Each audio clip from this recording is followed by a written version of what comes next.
is not intended for children under the age of 17. There will be foul language and adult content. Viewer discretion is advised. When I'm in my zone, I feel like I'm alone. I feel like I'm unknown to the world that's full of clones. My originality's focused on principalities broken. I'm lonely, my heart and soul to the game that's scared to pay it back. And failure is a motherfucker. The strength to go on and believing in another sucker who don't see the vision in you. So you gotta work harder times two. Gotta make it do what it do. With the limited sources you have, your dream is still a fine motivation in you and inspire the world to do what you can. If you love it, then fuck it, get through it. Mumble mentality activated. I waited for so long, and burdens I've outweighed. When you see me in my zone. All right, what is happening, ladies and gentlemen? It is another one of them beautiful Wednesdays. Of course, as you can see, I'm currently solo dolo. We got the fellas a little all over the place right now. At some point, one or possibly two of them will join us, but in the meantime, you're stuck with me.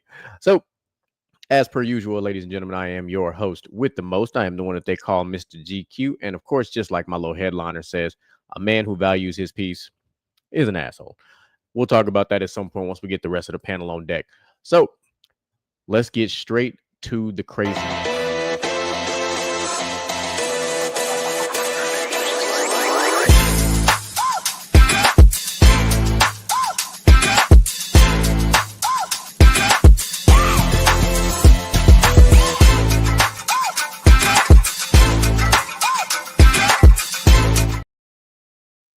All right. And as you guys know, social media tends to do that thing that it does, and it gives us some quality content so that we can react accordingly. So let's start with the news over the weekend involving the NFL once again. So Browns running back rookie Quinshon Judkins was arrested after an incident with his girlfriend.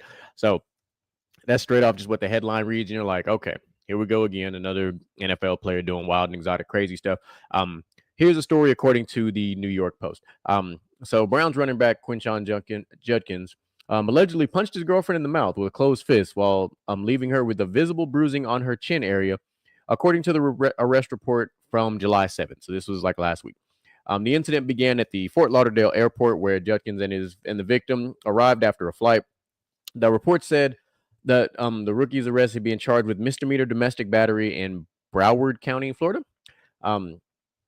He was drafted number 36 overall this past draft, but apparently he allegedly began to grow angry at the victim while at baggage claim, saying, "Oh, wow, I can't believe you, and I'm so done with you," after reading messages from family members.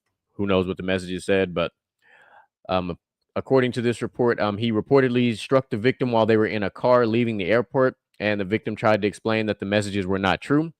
According to the police report, he eventually pulled over, and the victim got out of the car to call his mom. And she sat in the rear, and she sat in the back seat after the fact.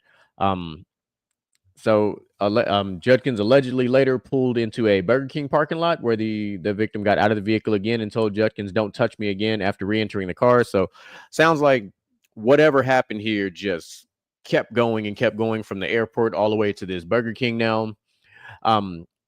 They were living together from May of 2024 till December of 2024. They were not in a relationship from December until June, and then they got back together. And then the victim contacted the authorities on Saturday. Judkins invoked his Miranda rights when speaking with officers, and he spent the night in a Fort Lauderdale jail. Crazy. He had his initial court appearance Sunday morning, and the bond was set to $2,500. Of course, the NFL is going to do what the NFL does. They're not going to rush to judgment, rush to try to immediately, suspend, do anything. They're going to, for the most part, the NFL's come a long way with just kind of letting due process do its thing. Now they could put him on leave, put him on the commissioner's exempt list, all the things like that. The Browns, which unfortunately he plays for the Browns, so that just means the Browns are right back into the spotlight in a negative light like they don't want to be, but that's how it goes. So more details to follow as this story kind of unfolds. We're like literally 2 weeks away from the starts of like training camps for like every single NFL team. I believe the Chargers are going to be up first because they got to get ready for the Hall of Fame game. So there's that. Sticking with the world of sports, we got us a beef, NFL NBA beef. neither player is an active player, but it still involves two, however you want to phrase it, high profile athletes. And the beef is between Shaq and RG3. So apparently, from my understanding, RG3 and Angel Reese have like there's been a lot of back and forth on social media. Um, he's been very critical of Angel Reese, with that being RG3, and at this point, I guess, and Shaq being one of Angel Reese's biggest fans, um, was on another podcast and pretty much told him, hey, I'm going to punch you in your fucking mouth. Um, it's enough. I usually don't say stuff like this, but just stop it. So the way it breaks down in the post, RG3 reiterates his previous statement that Angel Reese hates Caitlin Clark and wrote that people in Reese's inner circle called him and told me I was right. So what this stems from, for those who haven't really been keeping up, is that way back early, before right around when this WNBA season kicked off, RG3 was very vocal about saying that Angel Reese basically hates Caitlin Clark and this is like a racially charged thing. Like he went all in. Like he went in. He stood on that mountain. Props to that man for standing on what he's got to stand on. Whether he's right or wrong remains to be seen.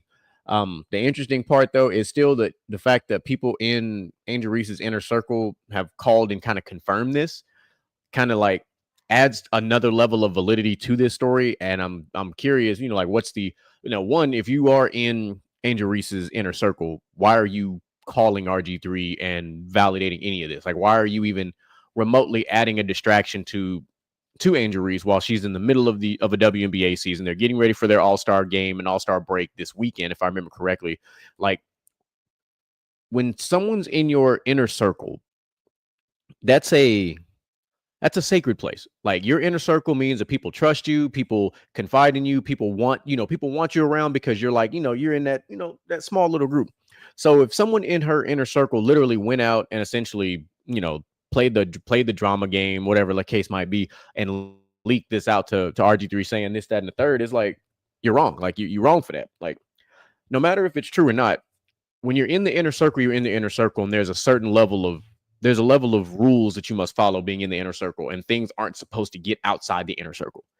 Like, they're just not. Like, you have your circle, you have your friends, you have your associates, and you got just people who are acquaintances. You know what I'm saying? Like, the circle is a circle. Like, the circle it should be impenetrable. Like, no one should ever invade the inner circle. Things inside the inner circle should never get out of the inner circle. But obviously, in this case, something may or may not have. I don't imagine we will get to the bottom of this particular thing until the end of the WNBA season, when Angel Reese starts to get on more and more podcasts. She does a lot of stuff outside of the WNBA. I'm sure she'll get eventually on another podcast. She'll speak her piece. The questions will be asked, and she'll say what she got to say, and we'll find out after that. So there was So those two have been going back and forth, and now Big Brother Shaq is involved, and Shaq on a podcast is different from Shaq that you guys see on like TNT and all the other stuff. Like, Shaq on a podcast is very unfiltered. And the fact that, he's like, his quote here is, it's a shame that all the stuff you did in your life, you're going to be remembered for your podcast. That should tell you that you're not that great. I don't want to be remembered for Shaq's big podcast. I do not leave those girls alone. So basically what he's saying is, because of all the stuff that you're doing, RG3 in this case, your people are more and more so are forgetting everything you did in the NFL, because all they see you now is you're on ESPN. You got your own podcast now. You show up on do college football stuff, and that's essentially what he's saying in a nutshell. Now, mind you, when you compare careers, it's not even close. Like, everything that Shaq's first 10 years, hell, Shaq's first 4 years is like RG3's entire career, but that's neither here nor there. And he said, all right, there's another thing that Shaq kind of said here. He's like, I'd respect his opinion more if like somebody like Lisa Leslie said it, that's basically something that's in the category of women's basketball players, like somebody who has, a hill to stand on, like, not just somebody who's there with an opinion, or there who's like, just kind of like anything you see on the media these days. Like, a lot of people who would just come out and say stuff just to say stuff, but they have no true like dog in the fight. Like, they didn't play in the WNBA. Obviously he didn't, but or he didn't have someone else on the podcast who's from the W to like kind of be like, this is what I think, this is what I see. It was just him going off on a tangent, and now it's kind of blowing up into something a little bit bigger, per se. So continuing our trend of dumbass millionaires and doing something. This one's kind of more like a dumbass millionaire, almost billionaire. He's kind of like in the middle. But basically with this one, make sure yeah. So Conor McGregor is out here wilding. Let's just start with that. So he had his birthday this past weekend. And millions of people pretty much, he was at whatever beach, whatever he was at. But he basically a lot of people saw him naked, and then all of a sudden a nude photo ended up being sent to Azalea Banks. Or at least she claims that it was sent, which and it was sent via X, the DMs, however you want to go with that. And then basically she went off and said, how you gonna send a female dog some crooked ass D pics, and then threatened not to tell, Banks said in a social media post. And then on top of that, there was another instance where Conor McGregor was out at the beach or something with somebody that was not like his fiance or his wife or whatever, or wasn't his wife, excuse me. And there was pictures of him like kissing this woman or something. And then all of a sudden, 30 or 40 minutes or so later, you see him like, I guess he's like on the phone, like with his family and all this other stuff. So it's just like, you're doing too much, man. Just sit down somewhere. Like enjoy your life, enjoy your millions, enjoy retirement or whatever you're calling it. Like just some people just need to just quietly do that Homer Simpson thing, just back on up into the bushes and just chill out. Life will be good. But it happens. Celebrities are gonna do what celebrities do, and I appreciate y'all because y'all give me something else to talk about anyway. So I ain't upset about it. But just saying, y'all should just kind of be a little bit more mindful of what y'all got going on. So that covers all of our wonderful, wonderful world of dumbass millionaires this past weekend. So let's get into a few more things. We'll do a little bit of a recap. Because like today's Wednesday, we've had a couple of shows that have happened since then. So we had an absolutely phenomenal weekend of really sports this past weekend.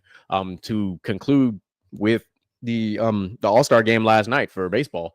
So obviously most of us on this show here, we're also big wrestling fans. So it was a huge wrestling weekend. AEW had their WrestleMania, for lack of a better term. We also had NXT's Great American Bash go down. We also had brain fart. We had Evolution, and then we had Saturday Night's Main Event, which the main purpose of that particular one was for Goldberg's retirement match. Saturday Night's Main Event was in Atlanta, Georgia, which where the feud, if you will, between Goldberg and Gunther started with the disrespect, and then it concluded here. The match itself wasn't all that bad. It was, exactly what you expected from a 50-plus-year-old man out here trying to, get his last little match in. Of all of the wrestling PLEs this past weekend, I mean, Saturday Night's Main Event was far and away the most dull.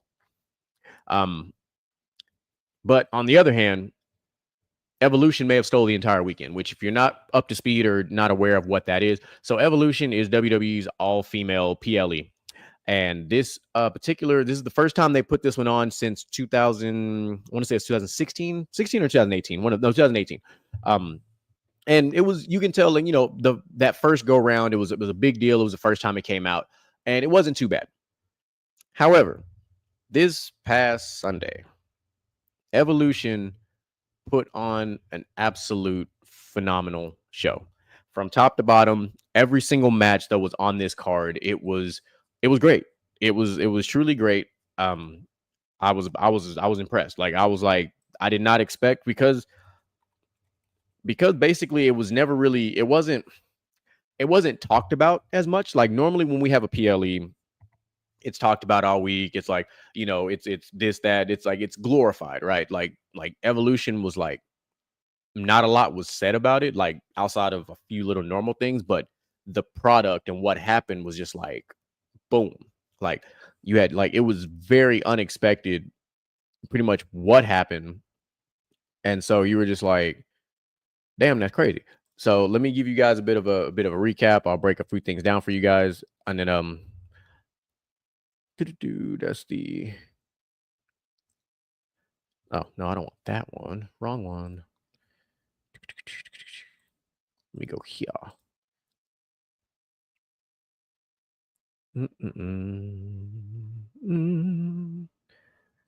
Oh, don't care about that either.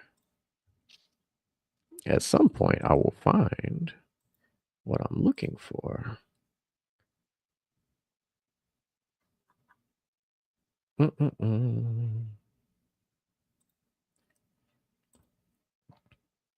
I had it up, and then my computer decided to act stupid, so I had to do a little bit of a reset. Okay, so there we go. So what you had Stephanie Vaquer in a huge match that she ended up winning, and now because she won the women's battle royal for lack of for basically how it was set up, now she has a championship match up against, which we'll talk about for the main event here shortly, at Clash in Paris. So that'll be good for her. Stephanie Vaquer came over from NXT, huge star over there, and then she came over to the main roster, and it was a very seamless transition for her. She's done extremely well on the main roster so far. It's been good to see. Um, we had a tag match, well, a multi team tag match between where you had the unlikely team of Alexa Bliss and Charlotte Flair going up against Raquel Rodriguez and man, I'm drawing all these blanks right now. Um, anyway, you had a really big match between all these potential tag teams trying to take away from the tag team champions, and surprisingly enough, for someone like Charlotte Flair, who's always been front and center in the spotlight, trying to be, basically being the queen, the who that we all thought would eventually break her dad's record, but it ended up being John Cena. But even still, Charlotte Flair is not too far off from being number 2 all time. But to see her in a lot lesser of a role from the main event to like border, like right above, I guess whatever tier is above mid card, but to see her with Alexa Bliss and seeing her do tag team work and actually work with somebody for the most part, while I guess they're trying to sort things out and give some of these other stars a chance to kind of, really boost themselves up. It's been interesting. So because they're really like they're opposites, but it's worked out really well. The match that got everything started between the triple threat match between Becky Lynch, Lyra Valkyria, and Bayley was amazing. It was a great match. About halfway through that match, you had no clue who actually was going to win that match. Becky ended up winning that match in the end, retaining the women's intercontinental title, which then set up this feud that's going on between Lyra Valkyria and Becky, which now, but then Ben Bailey, excuse me, they were kind of like friends and they came over, and then now they're finally splitting and butting heads. And they had on Monday Night Raw, they had a 2 out of 3 falls match. And yeah, it was a crazy little set of events. Give me 1 second. All right, cool. The match of the night, which ended up being probably the second best match all weekend, was actually between Io Sky and Rhea Ripley. So Io Sky essentially owns Rhea Ripley like all time. It's like a 3-0 thing. And this was essentially their 4th match. And this match actually absolutely stole the show. It had almost stole the entire weekend, but there was another match on the from the AEW card that was just like a little bit better, but this match really put Io Sky over that much more as far as like how just how talented she really is. For her to be a high flyer going toe to toe with this powerhouse like this and to show up the way she did was amazing. And the match itself, 5-star match, 100%. And then the ending happened right when you thought, all right, Io hits the Spanish fly, puts Rhea down, everything's about to happen. She kicks out at 2. All of a sudden, boom, cue up Naomi music. Naomi comes out, cashes in. Naomi becomes a champion. So now their match essentially ended so Io Sky and Rhea didn't get to kind of have another match. It turned into a triple threat. They both just took a L in this regard. extremely proud and happy for Naomi. It's about time. She's had about a 7 or 8 year break between championships, which I believe is like the longest drought between championships for for an active wrestler. So I'm glad that she got that. I'm happy for her. So, and she's gonna go off and be a really good. She's gonna have a good run here. She's this heel run proceeding with caution is a phenomenal run that she's on. And she will actually be facing off against Stephanie Vicaire in Clash of Paris. That's who our opponent's gonna be. So that's how that one plays out. And earlier in that match, what's up, Rip? What's up, boy? Um, Earlier in the night, she had just lost to Jade Cargill in their match, with Bianca Belair being the special guest referee. And we thought, most people thought, oh, okay, this is how the night's going to end. Naomi got her nose jacked up. She got taped. She bleeding. You think something broke or something. And then, boom, she cashes in and just changes the whole game. So that was good. So it was a good match. A lot of hard hitting stuff going on. Then you had Tiffany Stratton and Trish Stratus. It was all right. Not too bad of a match. I mean, it was good for Trish to go out there and perform the way she did, especially with her being a lot older. But with the advancements and how much longer these modern day wrestlers are having their shelf life extended, so it's good to see her get out there and tussle with the young bucks for and still put on a pretty good match. There was a rough little spot at the end where Tiffany Stratton hit the prettiest moonsault ever, and instead of normally how they land across the chest, her legs landed directly on Trish Stratus's face. She was okay, so no, good thing it was just like the thighs hitting the face and not the knees, because I think if the knees would have hit it, she probably would have broke her nose. So that worked out pretty well. Yeah, the NXT Women's Championship between JC Jane and Jordan Grace. And JC Jane had a lot of pressure on her because she has been dubbed like the easiest champion to beat, quote unquote.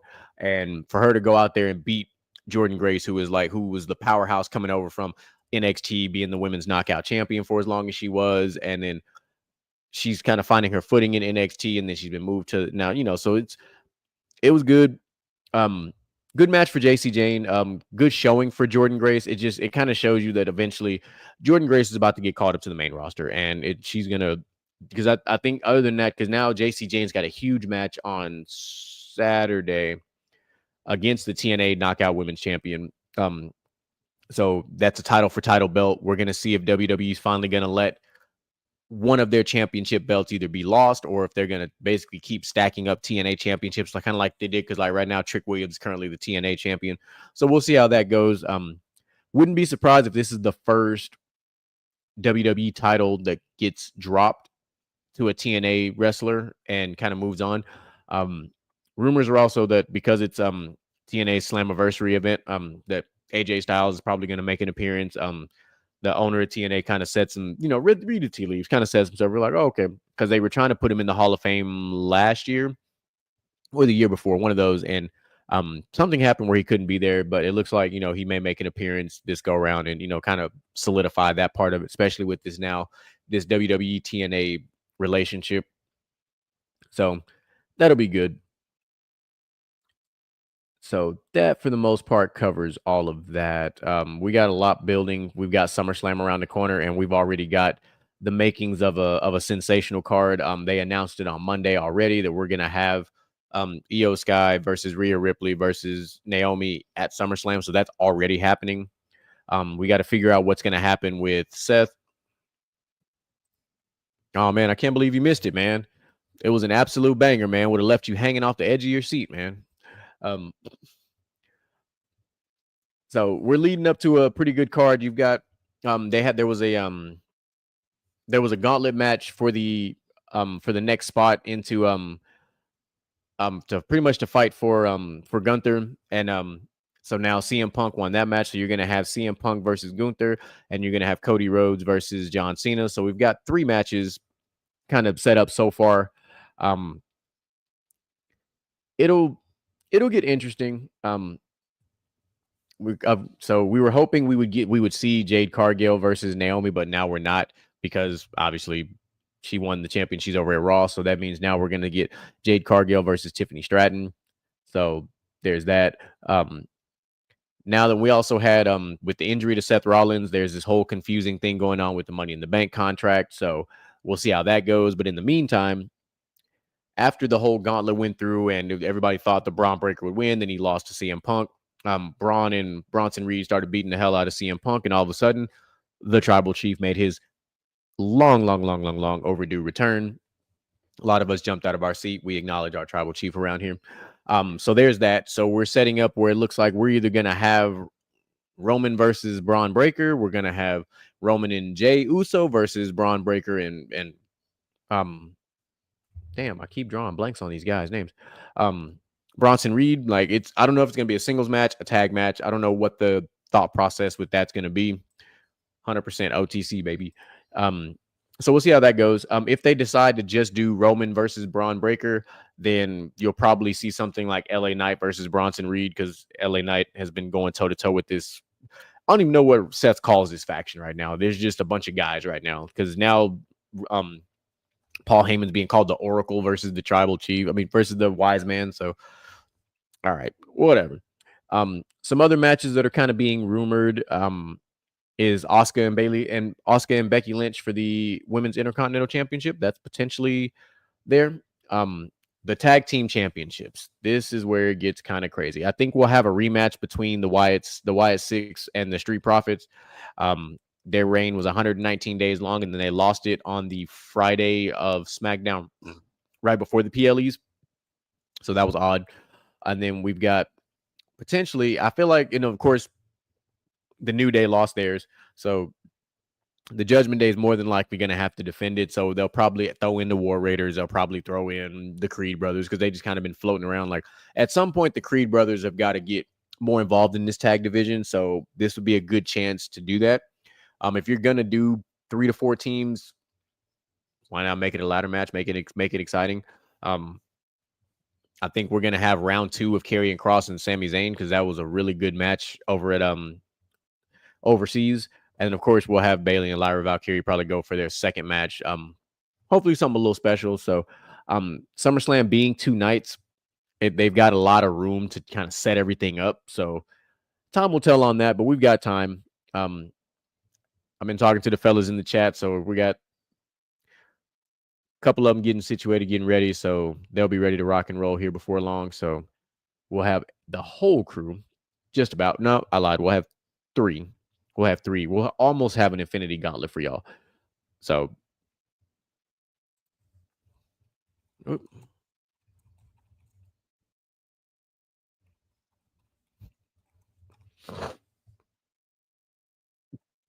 all right. And then let me, not that one. My bad. Let me adjust this, get this ready for when everybody pops on. All right. Had to make a little room for myself.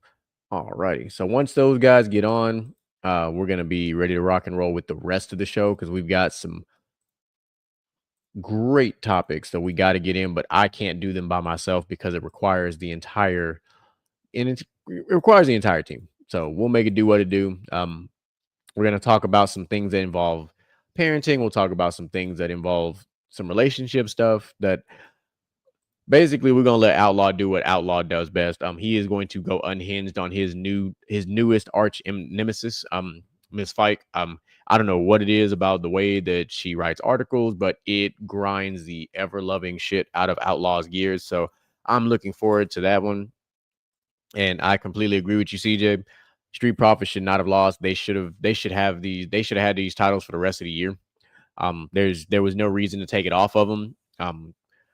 I guess I get it, sort of, kind of, because they needed to do something with the Wyatt Six, but taking the titles off of them, I don't know. It just didn't sit right. It didn't sit right. Didn't make a lot of sense, but they did it. So, what can we do except hope that they get it back? Hopefully sometime before Mania, because WrestleMania being back in Vegas is gonna be huge. So, you want as big them, or you make them fight it out until, and then you let them win it at Mania, give them their WrestleMania moment. However you want to shape that out. But we'll see. There's a lot of interesting stuff going on in the world of WWE. So we just gonna keep watching, because SummerSlam is up next. So All right, so I got all that, Sidwin. All right. Oh, my bad. That was Move acting crazy in the chat. Right. Yes, my child. Okay, it's okay. I'll charge it after it's time for night, baby. I'll come get it in a little bit, okay? Dad life never stops. All right, let me see. I was gonna grab something. Eventually, one of these cats gonna find their way on.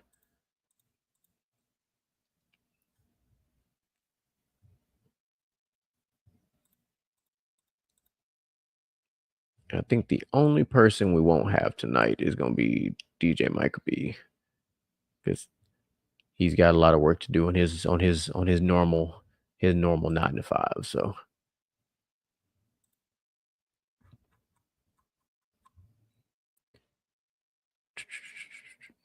but let me see.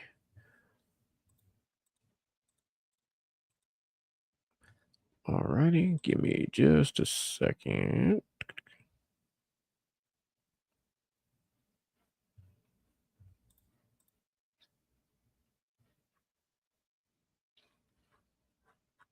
Oh, of course I got rid of that when I needed that.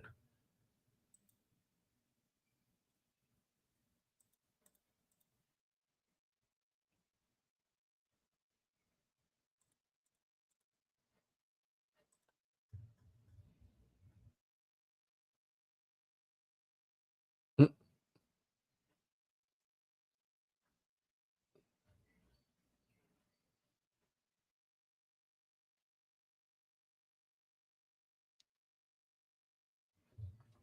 Oh, I'm gonna have to ask him about that. He said he had somebody got suspended. Let me find out if it has something to do with what we talked about last week. Cause I'm gonna clown him. I'm gonna absolutely clown him if it's over that. And be like, see, told you. Can't be doing that kind of stuff.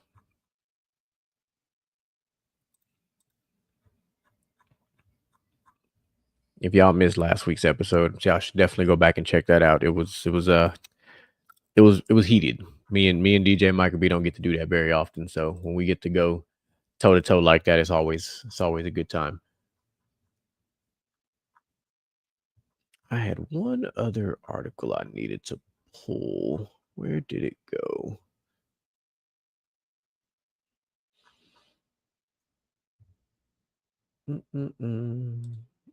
Oh, I know where it's at. It is in here.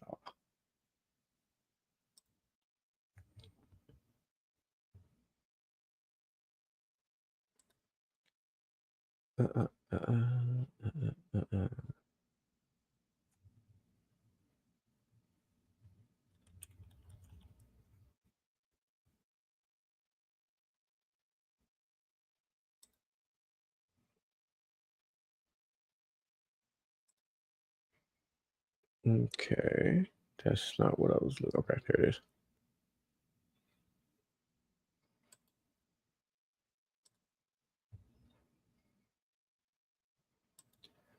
All right, got that.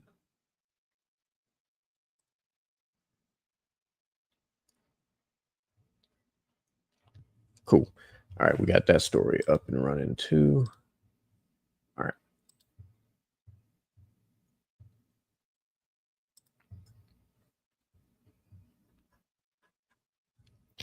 All right, let me see where these kids at.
Calvin Moolidge. He is I and I am him. That's what I'm talking about. What's up, bro? Nah, man, we good, man. I was waiting on somebody else to jump in. Should we already been, we already been live for about a good 35 minutes. So Yeah, I was tuned in on the way home. I thought I was like, yeah, let me hurry up and get to the crib real quick. Yeah, you know how some of these nights go. It's like, oh, we gotta, we scramble a little bit, we make some things happen. Right, the show must go on, as they say. 100%. That's why I was like, I got some topics that we will hit in the meantime, which I covered those. So Bad. So now we can get to we'll call it the meat and potatoes of the show. So Sound it'll like be a plan to me. Oh, it's gonna be live. It's gonna be good.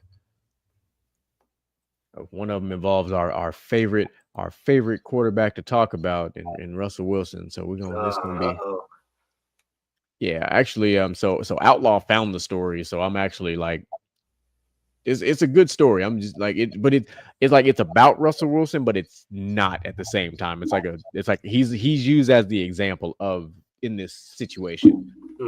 I'm interested already. So, needless to say, we will be talking about some off the wall trends going on in the world of dating and marriage and stuff, and a little bit of parenting stuff, and then of course we got this nice little fantasy scenario that's not a fantasy thing that's going on. Oh, bet. I'm with that for sure. Yeah, this will be fun. We are very much going through a bit of a renaissance, if you will, a changing of the guard, for lack of a better term. In what instance? Because I thought so too, but in the world of parenting and dating. Definitely. Yeah. Okay. We're on the same page. Yeah, we're on the same page. Yeah. For sure. So I'm like, I'm very much just like, because the fact that one of these articles is from the Cosmopolitan, which tell you everything you need to know about this article. No, definitely. So I'm like, yeah, I'm very much intrigued by this.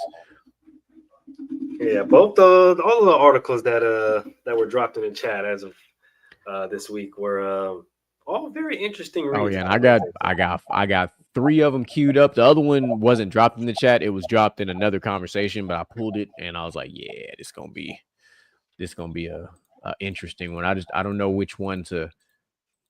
Actually, we'll close the show with that one. The one we'll start with, since we'll have pretty much all the parents on. We'll start with the parenting one, and then we'll transition into we'll finish with the world of dating and parent. Yeah. But we'll knock out this parenting one first, because that it's just interesting. Yeah. It's just an interesting article. Like, I'm very intrigued by the thought process of this. Yeah, I'm excited. This is gonna be interesting. Mr. Gent, what's popping with you, dog? What's going down with you? Yeah, all right? Man. You know what I mean? Busy Yeah. week, but hey, work goes on. You know what I'm saying? Life goes on. Yeah. There we go. We got our 4 of 5. We rocking. Wait, y'all. What's happening? He is back. He is returned. Return of the Mac. The lighting gonna be a little funky off in here, but shit, hey, listen, I understand. I have very much dealt with a lot of hotel potting. I have to bring a ring light with me because I've dealt with that before. Yeah. Oh, some random football news for you, Moolidge. Von Miller signing with the Commanders. Yeah, I did not see that coming. I didn't either. I don't hate it though. I don't. I really don't. But I need them to quit bush. I do need them to quit bushing and sign Terry McLaurin back. I do need that to happen. Like, yeah, no, because all I'm saying, my Patriots are lurking in the background. Like, if y'all don't want him, we'll take him. Hey, y'all can't do that. Y'all can't do that. Hey, listen, we can do what y'all. If y'all don't want to pay him, we'll pay him. We under the salary cap. We still got more money to spend. We had the most salary cap coming in the free agency, and we still got money to spend. Exactly. And I swear nothing Hey, pisses me off than letting the Patriots get yet another dynamic receiver. I promise you, I might crash out. That's okay. What's up, Jim? You know we live, huh? We've been What live. about I've been this? waiting on Oh, y'all. I didn't know. You- Said 40 minutes. When I sent you the message, I was like, "We've been live. I done covered topics already."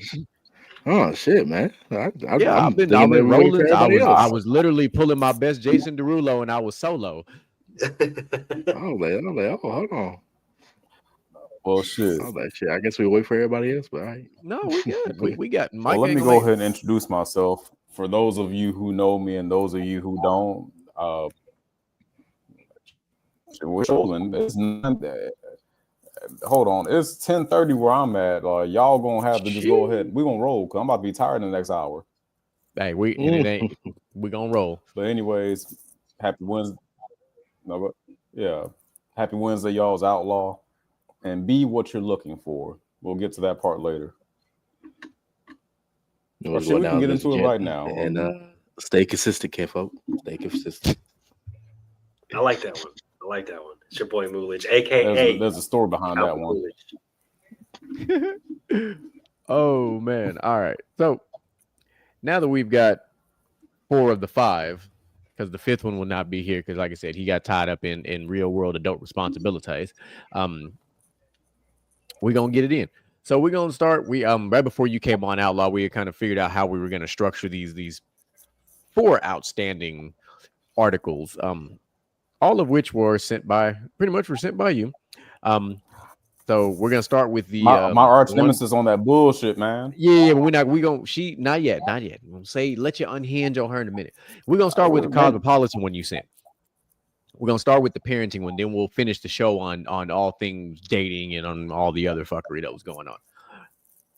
So an article in the Cosmopolitan that was sent out by Outlaw in Conversation was asking the very simple question: is there joy in parenting anymore? And lots of you are telling me no. And by me, they're talking about Talia Barrington, the one who wrote this article. This article was published back in May, but it's a relevant article because it ties into exactly what we've been talking about the, what's happening in China? Y'all always late in my time. Well, you're right. She is over there in another state, which is like an hour ahead of us. So I understand. Time zones, how do they work? They shouldn't. That's the problem. They fucking shouldn't. Everybody's be on the fucking same time. Because fuck all that. Everybody in America, not the other side of the globe. We can't control being 8, 9, and 12 hours ahead. That's a whole different ballgame. But basically, this Cosmopolitan article here is talking about parents who became parents because they thought being a parent was going to be cool. And then when they started discovering that, like me and Outlaw have said on multiple occasions, that is really fucking ghetto, they really don't know what to do now. And by they, in this case, we are talking about women, not necessarily the fathers in this case, the mothers. Like, oh, I want to become a mother, motherhood, all this stuff. And then all of a sudden, motherhood becomes ghetto. And it's like, this is not what I thought it would be at all. Well, I don't know what you thought parenting was going to be, or motherhood, or fatherhood, or any of those hoods were going to be. But parenting as a whole is ghetto. It just is. It's a war zone. Some days it's extremely peaceful. Some days it's extremely peaceful. And then you have a toddler-saurus who wakes up on a random Saturday morning and drops a goddamn nuke in the house. With however they wake up screaming or berating you with 500 questions or starting off very calmly like, Daddy, I want pancakes. You're like, all right, let's go make some pancakes. And then you go spend all this bonding time. You make the pancakes, you do all the shit, all for this toddler to take 2 motherfucking bites of pancake, and you done made 4. Now you got 3 1/4 pancakes left that you got to consume because, you know, your child didn't finish it. And then 5 minutes later, I want nuggets. I want French fries. I want candy. The cold part is when they let the fucking pancakes sit for like an hour and be like, oh, where my pancakes at? Oh, Daddy done ate them hoes already. What you mean? Listen, We like our pancakes hot. We like hot cakes around here. No, I just like I literally while I was waiting for y'all. Well, I guess he's waiting for me at this point. I went downstairs, made my daughter grilled cheese, like 2-3 of them bitches, and she's walking up to me. Can I have some more, girl? Can I have some Get on more? somewhere. Get on somewhere. What you I done mean? made you 3. It's time to go to bed. What you mean? Can you have Look, some? You why? know, sit on the toilet after You eating all that really- shit. Where's his appetite coming from? I know. This, I'm school. I'm just waiting for school. Be easy I on my just feel like, pockets. nigga, how? I know you ate today, so the fact that you are begging me Mm. for 4 peanut butter and jelly sandwiches and a bag of Skittles is crazy. Because Yeah. what are we doing? You talking about them crispy edges? Listen, I make my pancakes on the Blackstone. I know all about them crispy edges. Believe If me. they're Hello. not slightly burnt, you ain't doing it right. Exactly. Yeah, like the only thing that I want golden brown is my biscuits. I want my goddamn pancakes golden brown. I need them bitches with some melanin on them. Oh yeah, I need that. You know what I mean? Nice crispy. And you edges. got to get the Aunt Jemima syrup. Hello. Yeah, or what is it? What is it? I forget. It's they done changed that whole that we ain't gonna talk about that. That's a whole. We not. That's a whole different. That's a whole different. She always Upsettery. gonna be Aunt Jemima to me. I don't care what they change her name to. 100%. But you know the bottle done changed, and that's the The part. bottle not thick no more. It ain't a thick black woman. no No, the bottle is no. The bottle done been colonized. more. Gentrified. She ain't Aunt Jemima. No more. Gentrified. She Aunt Jamie. Yeah, She on those Ozempic now. Damn. Oh Aunt shit. Jemima done win 2025. not Ozempic. Lord Jeebus. But I guess about this Cosmopolitan article about like folks, mainly women, realizing that parenting it ain't all that great, grand, and glorious to them. To me, I'm gonna say this, and Moo gonna understand this one. Y'all might all understand this. Courage put me on game. Courage the Cowardly Dog, because there was an episode where fucking Muriel got turned into a little kid, and Courage had to take care of her Hell ass. yeah. Hell yeah. And she kept asking for macaroni and cheese, and he kept getting it wrong. And he finally got it right, and she was like, "I don't even like macaroni and cheese," and not to show me the Allow fucking me. floor. Allow me. Toddlerism Go ahead. 101. I don't even like macaroni and cheese. That's exactly what she said. You know how pissed I would That's be? exactly the way she said that shit. You know how pissed Look. I would be? First of all, At she that turned point, green out of we nowhere. flipping the kitchen table at that point. We're flipping everything, including her, because she said, and I quote, "Hi, I'm Muriel. I'm 3.5 years old. Who are you? Motherfucker, I'll sock you in your forehead because who are you talking to? who are you talking to? What? And then you gonna ask me to make you some mac and cheese after? And then We you have to don't fight like it. it. We have to fight. That's what you just told me. In toddler language, you said we have to fight. And I said, bet, meet me outside. And I'm responding in my best Kendrick. Squabble up. Period. But Somebody empty that the is pool, the 'cause we ain't epitome going of swimming. Yeah. Or you know, you hit him with that vintage line. You know what? Catch a square. Mm-hmm. But that's how 'Cause that's what we civilized parenting, man. Yeah. Parenting really ghetto, but it's also really rewarding. Like, it's not gonna be beautiful Snapchat and Instagram moments, core memories every fucking day. It's more like once a month, maybe. No. I don't think motherfuckers understand how many times you will be pissed on and shit on literally dealing with kids. Like, I done had blowout fucking diapers, fucking onesie covered in shit. Got to throw the whole fucking onesie away. Fucking throw the whole baby in the fucking bath because you ain't no wipes gonna get rid of all that shit. You like waking up at 2:00 in the morning because the motherfucker's screaming and hollering and crying and hungry and shit. Like, that's parenting. And it's still beautiful. It's ugly, but it's still beautiful in its own weird way. Yeah, it's like art. Yeah. Beauty is in the eye of the beholder. But you live for the moments when your fucking kid come out of nowhere and hug you on a bad day. They didn't even know you was having a bad day. They just come up to you, hug you, be like, "I love you, daddy." And all the shit you worrying about, it goes away for about 5 seconds. But in those 5 seconds, you feel great. Sometimes you want to punch them inside the head because if they don't want to piss you off. A toddler's hug is sometimes by you don't. definition Hakuna Matata. A toddler's hug is Hakuna Matata. Oh no, for sure. Yeah. Like, I'm not even gonna lie to you. When I come home after a long ass day and a tiny person running at me talking about some daddy, I'm like, All right, all right. Yeah. I'm in a good place. I'm in a good Yeah. place. I just think that Hey, some just survive people the day. I think some people think of parenting only in the fun times. In reality, it's a lot of shitty times, quite literally and figuratively, and that's just a part of being a parent. Like Yeah.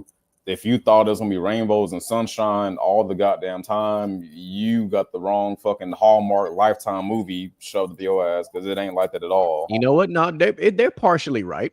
It's just like the movie Trolls. It is sunshines and rainbows till you end up with them goddamn Birkins. Yeah. And then you see when you see reality real quick. Yeah. Every 30 minutes, you get your little hug time. Back to the Birkins. Doing that dumb shit, that dark shit, that unhappy Yeah, shit. on last a minute, 2 minutes at a time. I'm trying. You get that shit in spurts. Even if you take them to their absolute favorite place, a Chuck E. Cheese or whatever, that shit don't last long. Man, you ain't lived until you had to drag your child to the Chuck E. Cheese, fucking screaming and crying, throwing a fucking tantrum in fucking public. Man, you don't realize what parenting is until you take them to Disney World and they like, I'm tired, I'm ready to go back to the hotel room. The fuck you mean? Excuse me? You better get that motherfucking stroller and come on. We've been here for an hour. We just got to the front gate. What you mean? Listen, I'm taking my daughter to Disneyland for her birthday.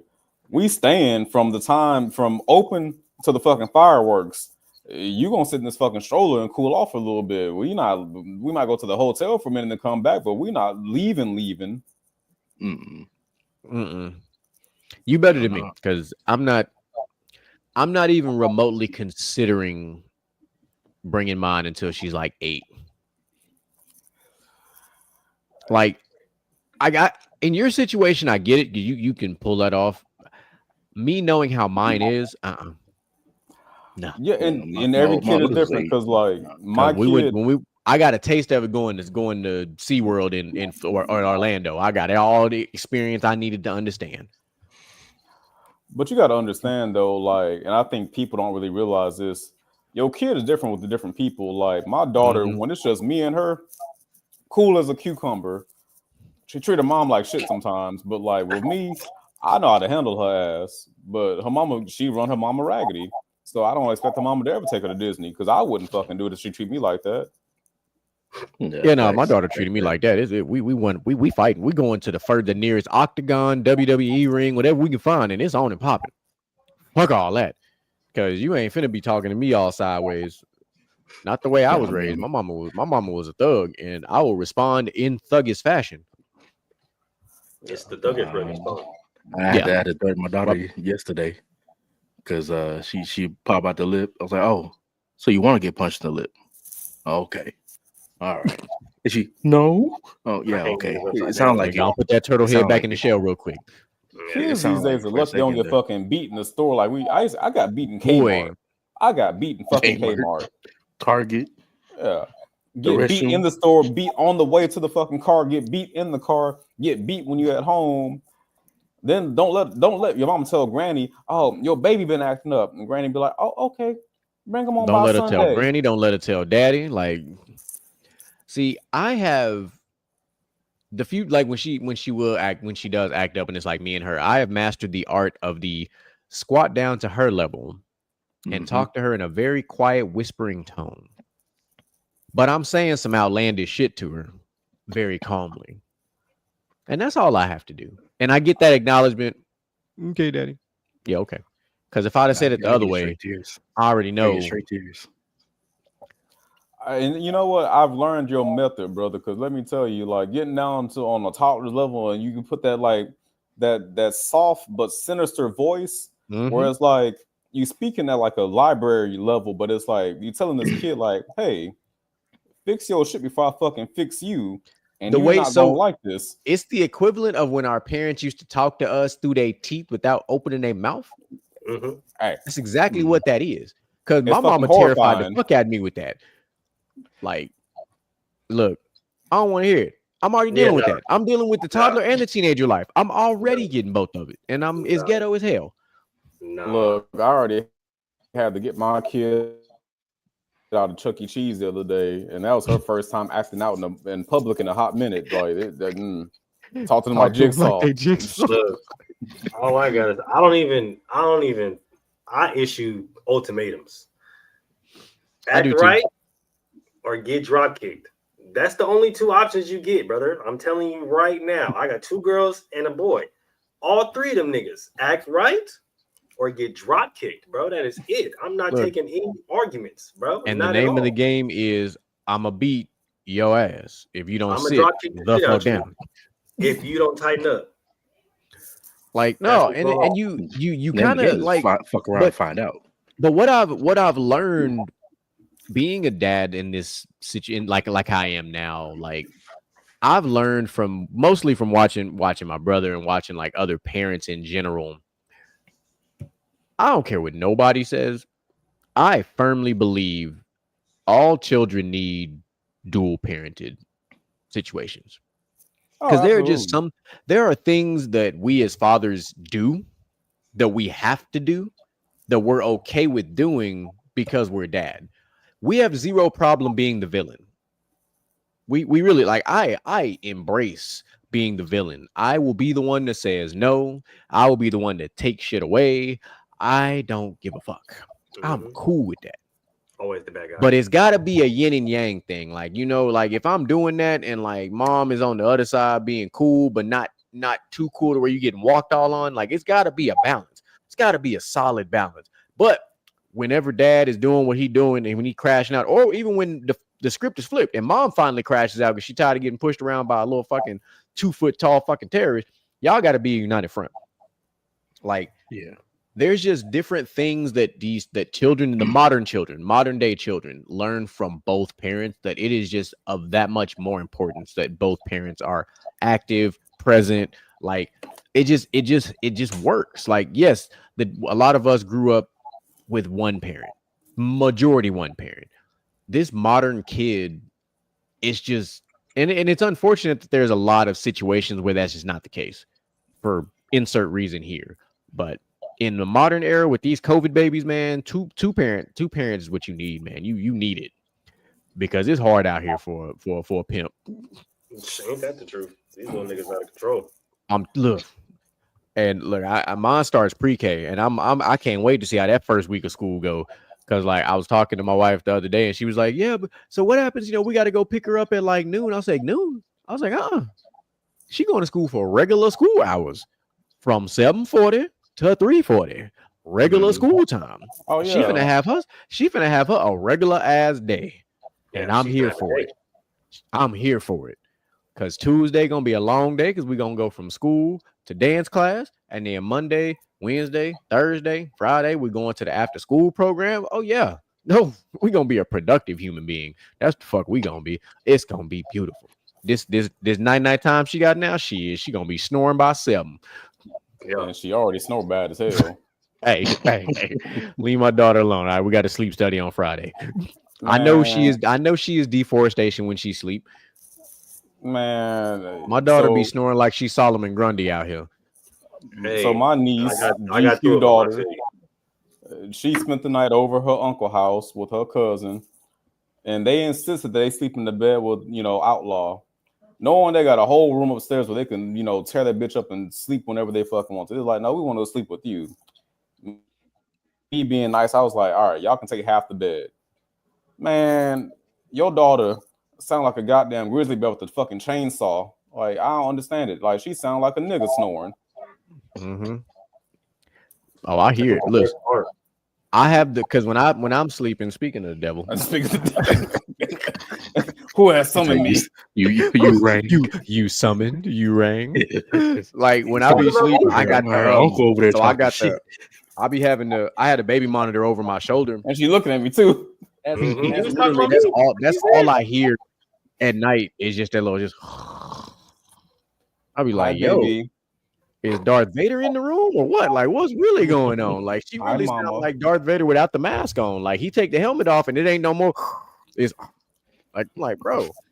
But and man, why are we talking about my beautiful niece right there? Let me tell you, you the one talking. Wake up so fucking early early, Bro, dog. Like I'm trying to she tell get you, that. like She gets that she from her don't sleep daddy, and I in. apologize Man, because I don't sleep she in. wake up, she look at me, see if I'm awake. I'm playing dead because I don't want to wake up that early. And she be looking at me like, Uncle, I want pancakes. I'm over here like, See, y'all called my pancake story. Now, see that full circle? See what I did there? I can see the dots how they got connected. Mhm. hey, There you go. Because either literally, she want chorizo and eggs or pancakes when she at my house. listen, That's and she called chorizo and eggs, called that black eggs. She love her black eggs. It's my fault. She don't like, because of that, she don't eat yellow eggs. I'll tell you that right now. You give her yellow eggs, she look at that shit like, fuck is this? I worked hard making breakfast the other morning. I made some boiled eggs, some hash browns, some bacon, and some biscuits. Let's look at that shit like didn't eat a motherfucking thing but some cereal. I was hot, but it's okay. Kids. Boy, they spoiled. Ain't that the truth? Ain't that the truth?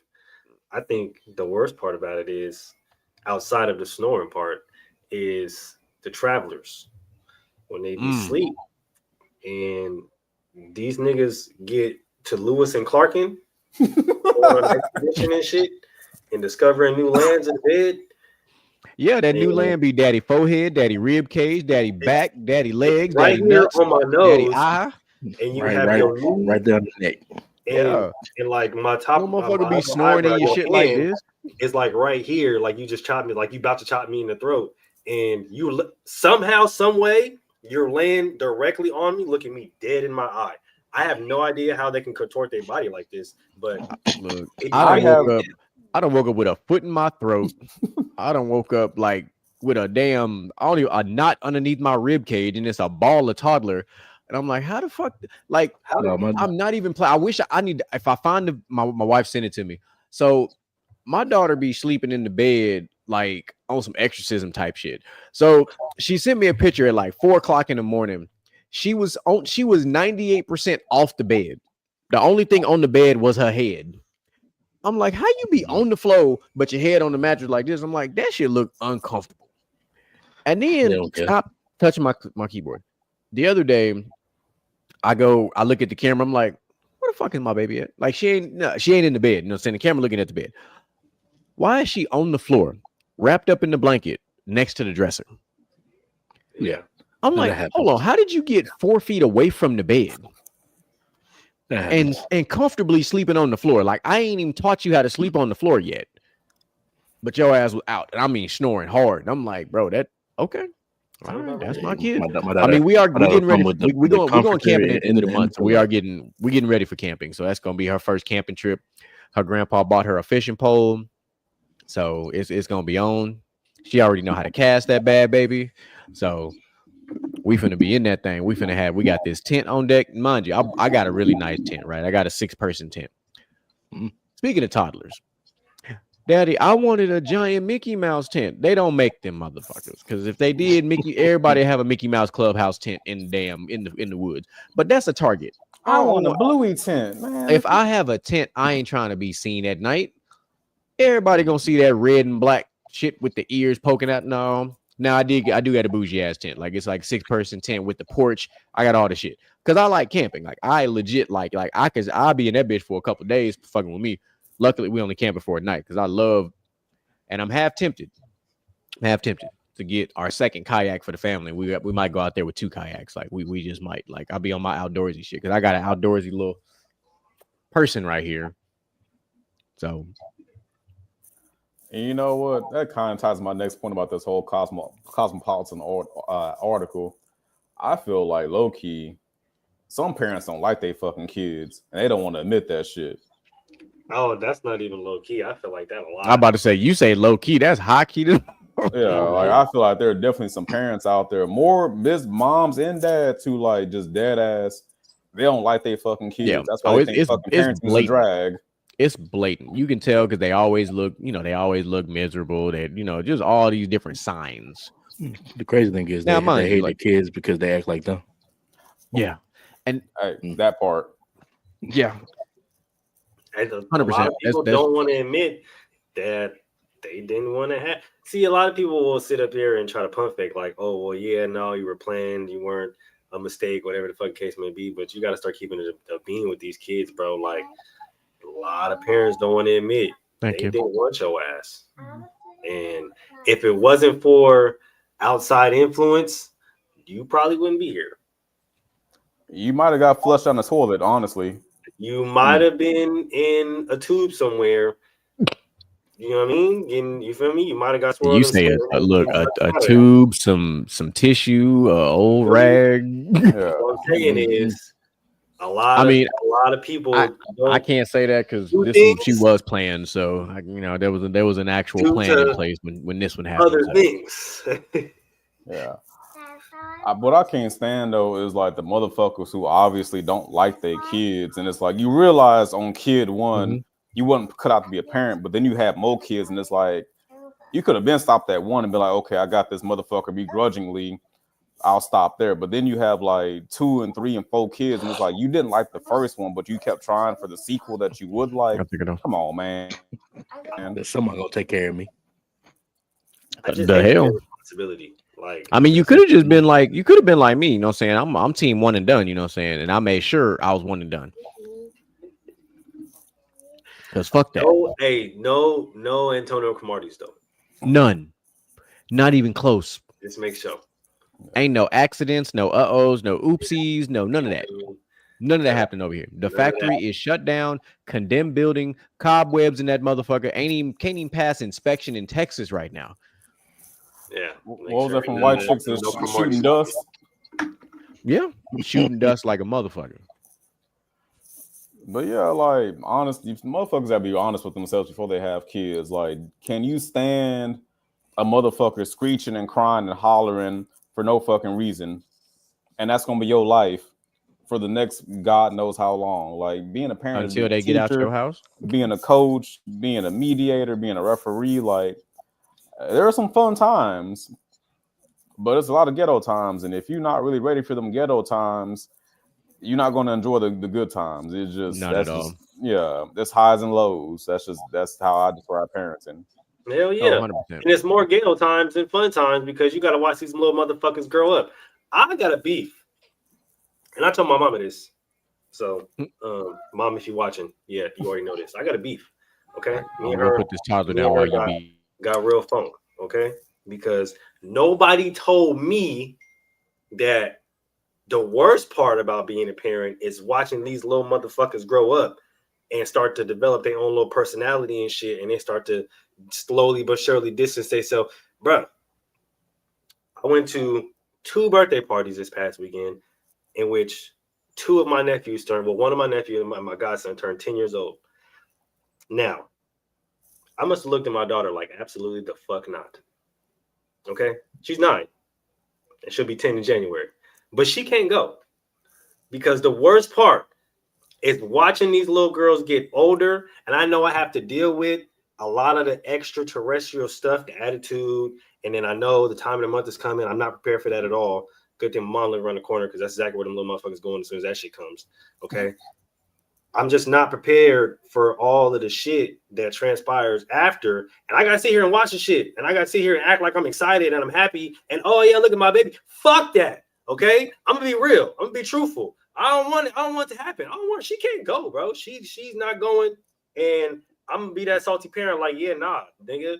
Why is time happening? It's my baby and she's getting older. Because I got 2 girls and I got a son, and I don't like it already because my son is already having full-blown conversations with me. My 7-year-old she don't even want to kick it no more.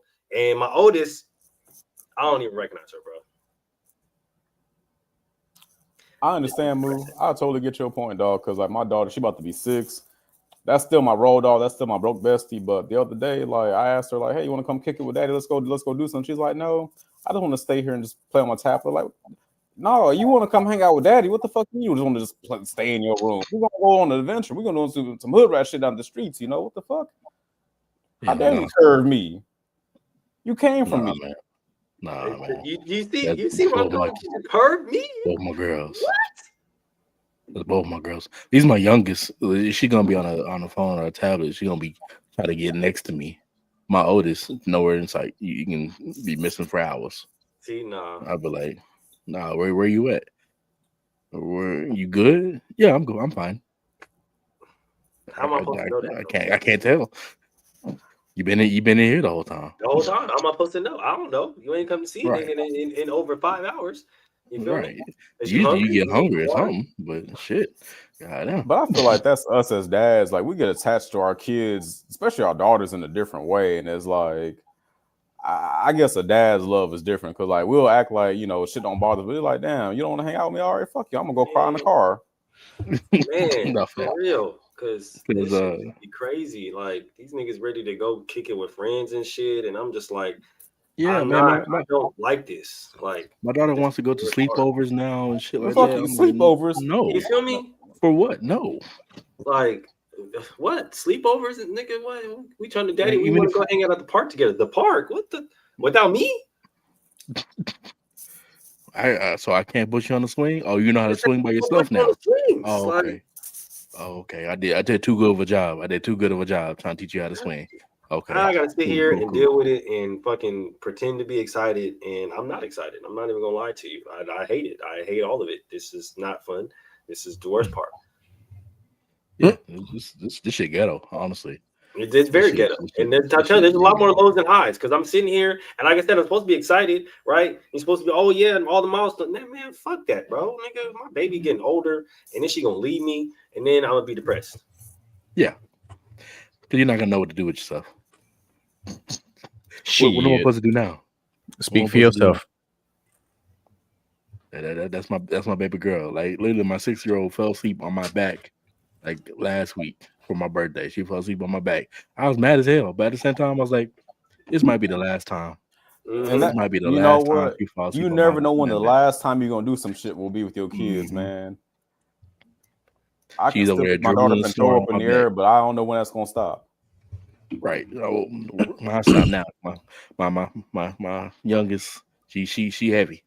She's solid. I can still throw my kid up in the air, but that shit is coming down. It's gonna be the last days in a couple of years. Man, look, that 40 pounds hit different, man. It sure do.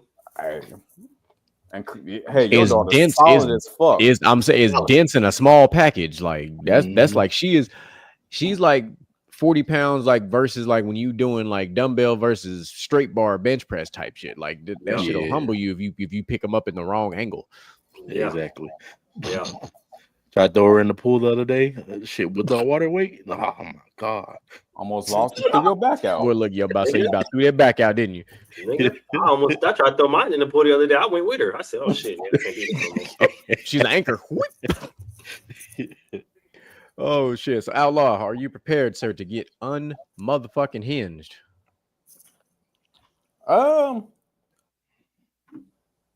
Yeah, fuck it. Let's do it, man.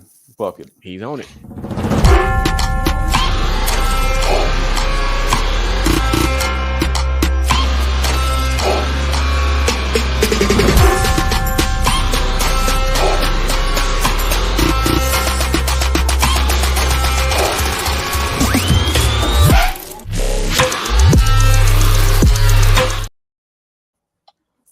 Man, I must be getting pissed off because this is my second fucking unhinged in 2 weeks in a row. Like, damn. It's your nemesis. He got a whole nemesis. Like they don't even know each other. We don't even know each other, but that's my nemesis. But if they cross in the streets, boy. So our good friend Ashley Fike with Vice.com, our favorite journalist, she did an article the 14th. And this is titled "The Real Reason People Cheat According to a Sex Therapist." So apparently there was a psychotherapist named Esther Perel who has been a couples counselor for the last 50 fucking years. I never thought I could listen to motherfuckers bitch about their fucking issues for 50 fucking years. Like, that's a long time to be a fucking therapist. Like, God, dog. But anyways, according to Esther, the reason why people cheat it's because they've lost themselves. Life has become routine. It's very mundane. You've lost sight of who you are after so many years with one person. And you try to find yourself, I guess, in somebody else's bed. That was the gist of what I got. GQ, if you got a different synopsis, let me know if I'm if I'm off the ball over here. Oh, I look, I'm gonna let you cook, and then I'm gonna follow suit after that. Well, if that's how we're gonna do it. That's how we're gonna do it. But yeah, like cheating, reprehensible, morally wrong, whatever you want to call it, this, that, and the third. I feel like if you've gotten to a point in your relationship where you've lost yourself and you're looking elsewhere to find yourself, you've already fucked up. You're not going to find nirvana or peace or absolution or happiness in another motherfucker bed. That shit got to come from within. Once you start looking elsewhere, you've already fucked up because you're not paying attention to your partner. You're not paying attention to yourself. Really, if you want some more dick or you want some more pussy, just fucking say that shit. Don't fucking say that you're unhappy with life. No, nigga, you're unhappy with your fucking self. I don't agree with this purview that she has that like that's why people cheat, you know, because they're trying to find themselves. That's like the most asinine, dumb shit ever. Nigga, like, no, you just got tired of fucking the same person. Just call it what it is. Yeah. So I'm gonna take everything you said. I'm gonna take it a step further and I'm gonna go another level deeper, but I'm gonna start on the surface. First off, that's the stupidest thing I ever heard in my fucking life. Like, oh, I'm trying to find myself, so I'm gonna go accidentally slip and fall into some other pussy. The fuck? No. Finding yourself is not going to do something outside the norm. That's not finding yourself.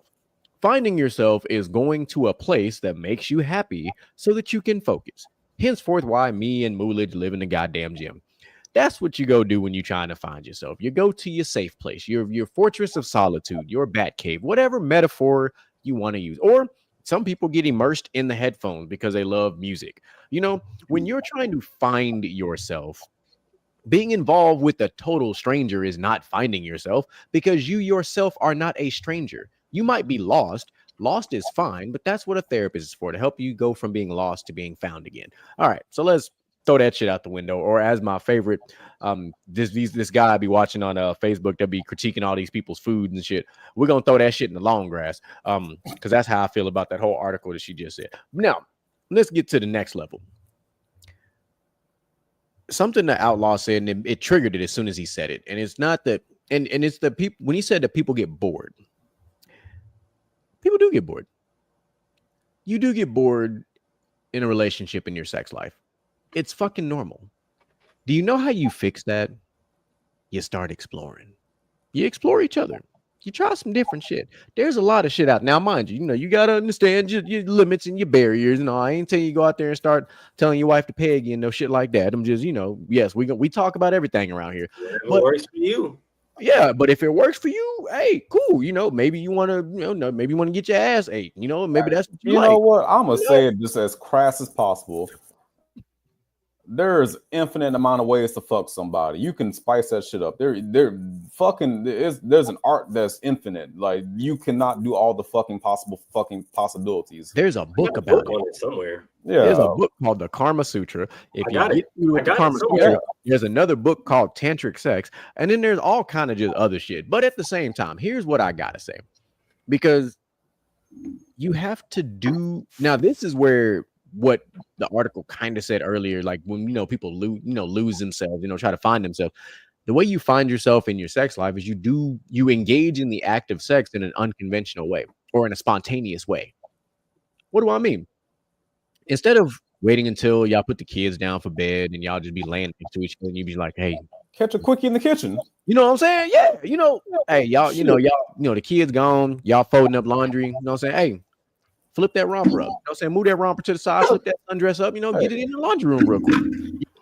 That's when we had this conversation. By the way, you hanging up clothes? Yeah. I'm about to hang something up too then. You know what I'm saying? Look, he wouldn't found it.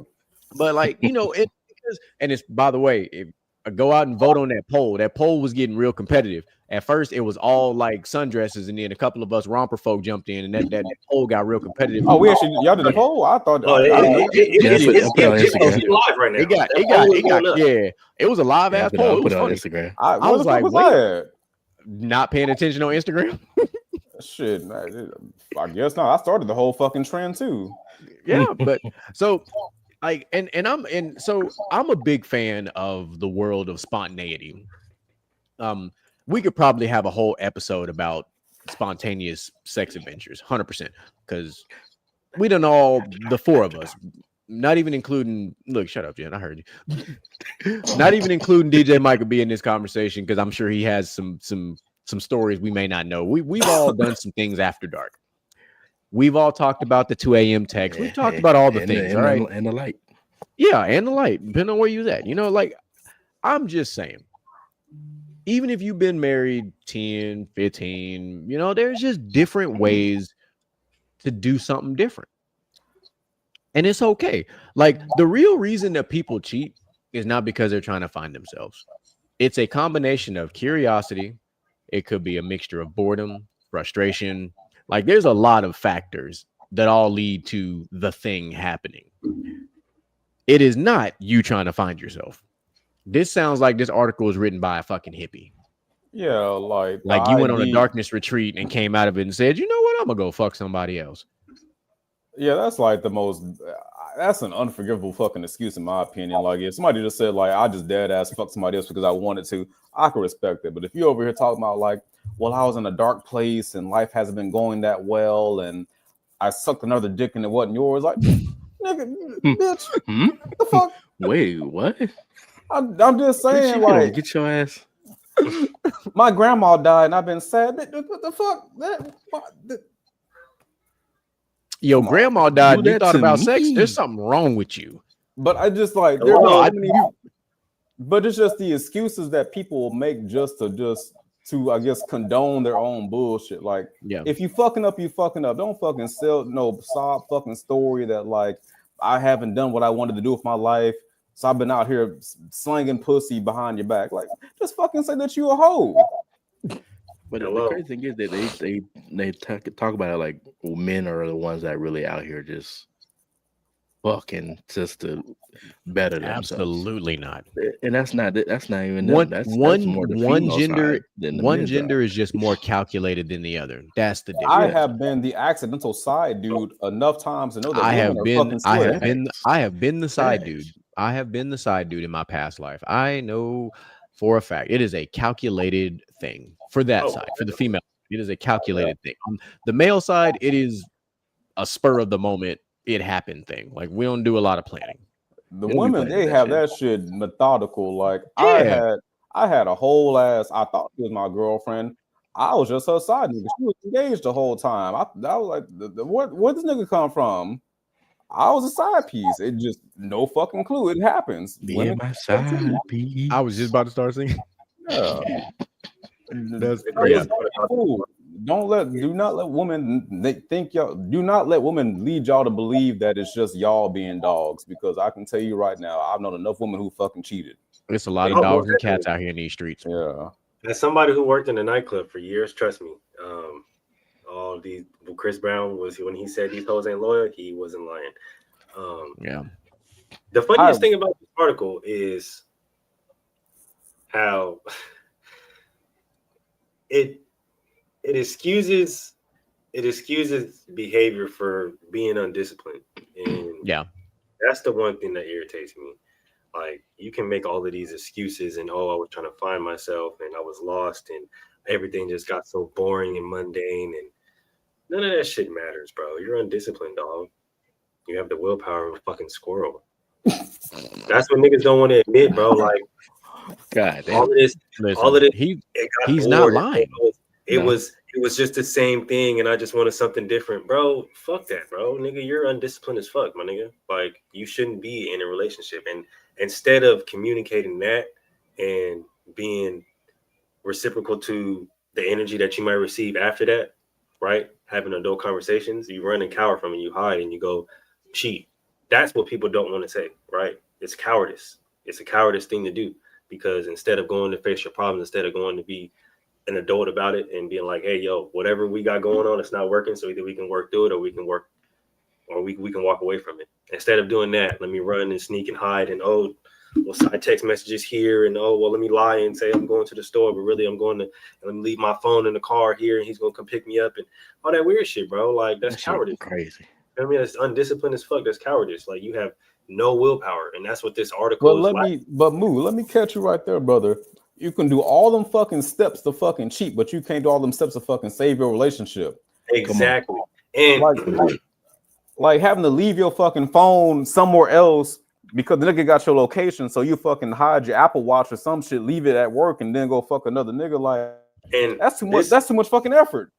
That right there is the reason why I always said I don't cheat and I will never cheat, because it takes too much fucking energy. The amount of time and effort that I have to take putting and getting to know into a whole nother new woman in order for her to let me hit, when I could have just took that time and energy and put it towards my wife, is absolutely fucking crazy. Like when you really think about it, it's absolutely insane. Like I've always thought about this, and I've told niggas this, like the amount of effort that you put in to go on to sleep with that woman is you could have put in, it took you 3 weeks to sleep with her.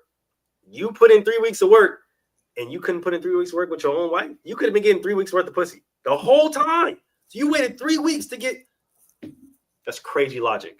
Crazy. And that's why I hear motherfuckers say like, "Oh, I cheated and it was a mistake." No, a mistake. That's not a mistake. You chose to cheat. Like you didn't fucking accidentally fall into some pussy. That's not a mistake. How you actually chose to do that shit. That don't make no sense. A mistake is like tripping over a fucking rock. You don't fucking trip over a rock and fall in pussy. Like they don't make no goddamn sense. A mistake is doing something that you didn't know, right? You didn't know. Right, that's the definition of a mistake, is doing something that you didn't know, doing something on accident that you didn't know the outcome, right? And it turning out to be a mistake because the outcome turned out to be bad, right? Yeah. A lot of motherfuckers be doing purposements. A lot of you niggas be doing this shit on purpose. A lot of y'all go out and make really bad choices and then try to turn around as, it was a mistake. That shit wasn't no mistake. How many mistakes did you make in one night? Because you said yes. You got the number, you got intoxicated, you went to his crib, you opened your legs, you got your, like, how many mistakes did you make? Because it wasn't just one. Are you making mistakes or are you making bad choices? Like at some point in time, the article should have put in big words, big letters, accountability, because niggas don't like to take it whenever they get caught up doing fuck shit. And that's what I'm seeing. That's what I got from the article. See, I want to reference back to now I think we all saw Sinners. Yes. And we there's Mary and there's Perline, that both were married in a happy home. Mm-hmm. And what they do was at the juke. Was at the juke. Mm-hmm. Come on, doing shit at the juke. And what happened to both of them? Dead. Except for Mary. But no spoilers. I'm sorry. Well, but I mean, depends on your definition in that regard. Yeah, but all right. But both of them.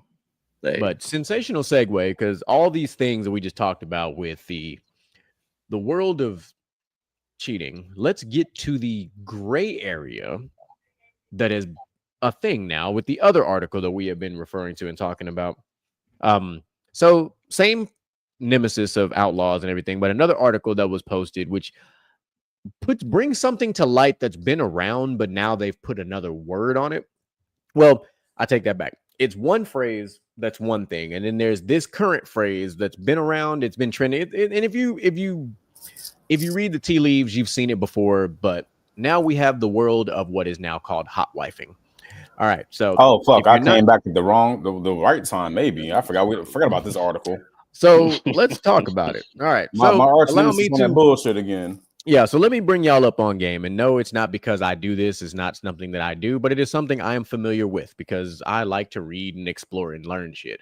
So you have the world of an open marriage, right? Everybody knows what an open marriage is. If you and your spouse decide, we're married, but we're going to, essentially we're giving you permission to have a side person.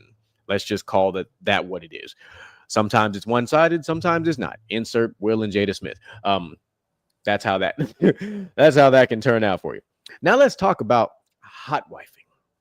This is a whole new level on open marriages. So hot wifing basically takes a mixture of an open marriage and cuckolding and merges it into one.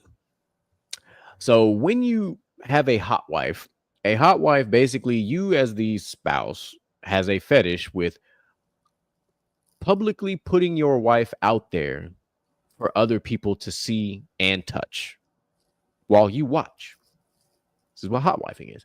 Now, when you read the article makes it sound as if hot wifing is something that is solely pushed by the husband, which is completely false.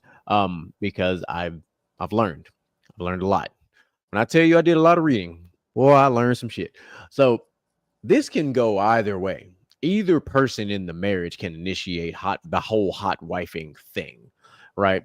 So sometimes there are just women, which kind of ties into what Outlaw was talking about earlier, who just want to do something different. So they're like, hey, I want to become a hot wife.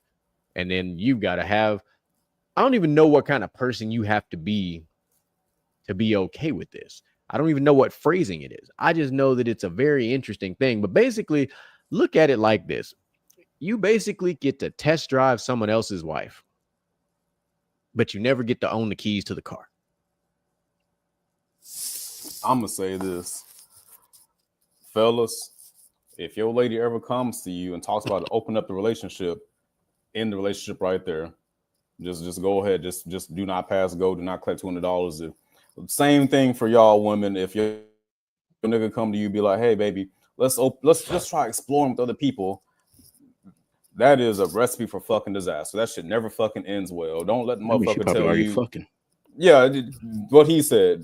They already got somebody in mind that they want to fuck, or they already fucking. They just want permission now. So like, you say that, you say that, but we've seen it that there is another world out there that involves the upside down pineapple community, that involves throuples, that involves unicorns, all these words. But that's for the people who are non-monogamous. If you went into a relationship with monogamy as like, hey, it's just gonna be me and you. This is what you signed the lease for on this pussy or this dick. Hey, we're gonna be monogamous. And then the motherfucker be like, hey, let's change the terms and conditions of this contract. Let's open it up. I didn't sign up for this shit at first. The fuck you mean? Nobody did. This is all this is new. Even the swinger culture, like this is something that was organically a thing. All these relationships started off monogamous, and then you started adding +1, +2, +3, +4s, and it became something different.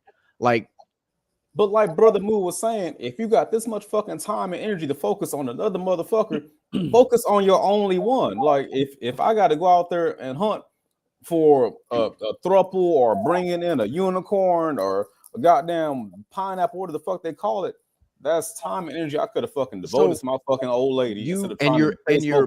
Yeah, so you're partially right. Let me talk about the other side. I saw this live, and this is the only reason why. I saw it live where I saw a husband and wife in action, actively at the bar. One was on one side of the bar, one was on the other side of the bar, out there lurking. Because basically, let me frame this. The husband and wife didn't care who the other person was. In other words, they were both essentially bi, for lack of a better term. So it really was like a who can find one first. Or if we each find one and we bring it in, it's going to be a, whatever you call the term for four, a quadtuple or whatever the fuck. I don't know. But here's what I saw. Because one of the guys that was getting hit on by the wife was one of my partners I was out with. And so we was at this bar. I will not tell you the name of the bar because I don't need to disclose all that. It just happened during COVID. But so we're out having drinks, having a good time, and he's having a conversation with this woman. And I'm like, the first thing I noticed, this big ass rock on her finger. I'm like, bro, that motherfucker can cause an eclipse off the sun. Like that bitch is huge. So I'm watching. You scan the room when you out. So I look, and then I look behind her, and I see a dude at the end of the bar, and he's talking to a young lady, and I'm like, them two motherfuckers together. Like they just had the look of like, yeah, they're probably married. So I was like, I just kind of was watching, but then I seen her do the thing, saying she looked over her shoulder, get it kind of like that non-verbal acknowledgement thing. And I was like, I told my boy, I said, hey, Trav, come here up.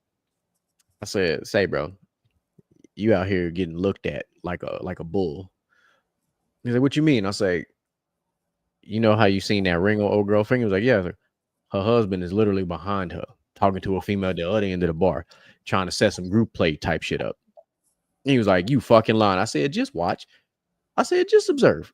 Continue having your conversation, but just look over her shoulder and you gonna see what I'm talking about.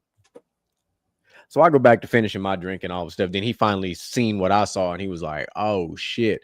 So of course we ended up closing our tab and getting the fuck up out of there before he got kidnapped, basically, because that's, you know, she started to get real aggressive towards the end. I don't mean aggressive like she was gonna kidnap him or chloroform him up and no shit like that, but she was trying to close the deal. ABC always be closing in the world of sales, so she was trying to close the deal.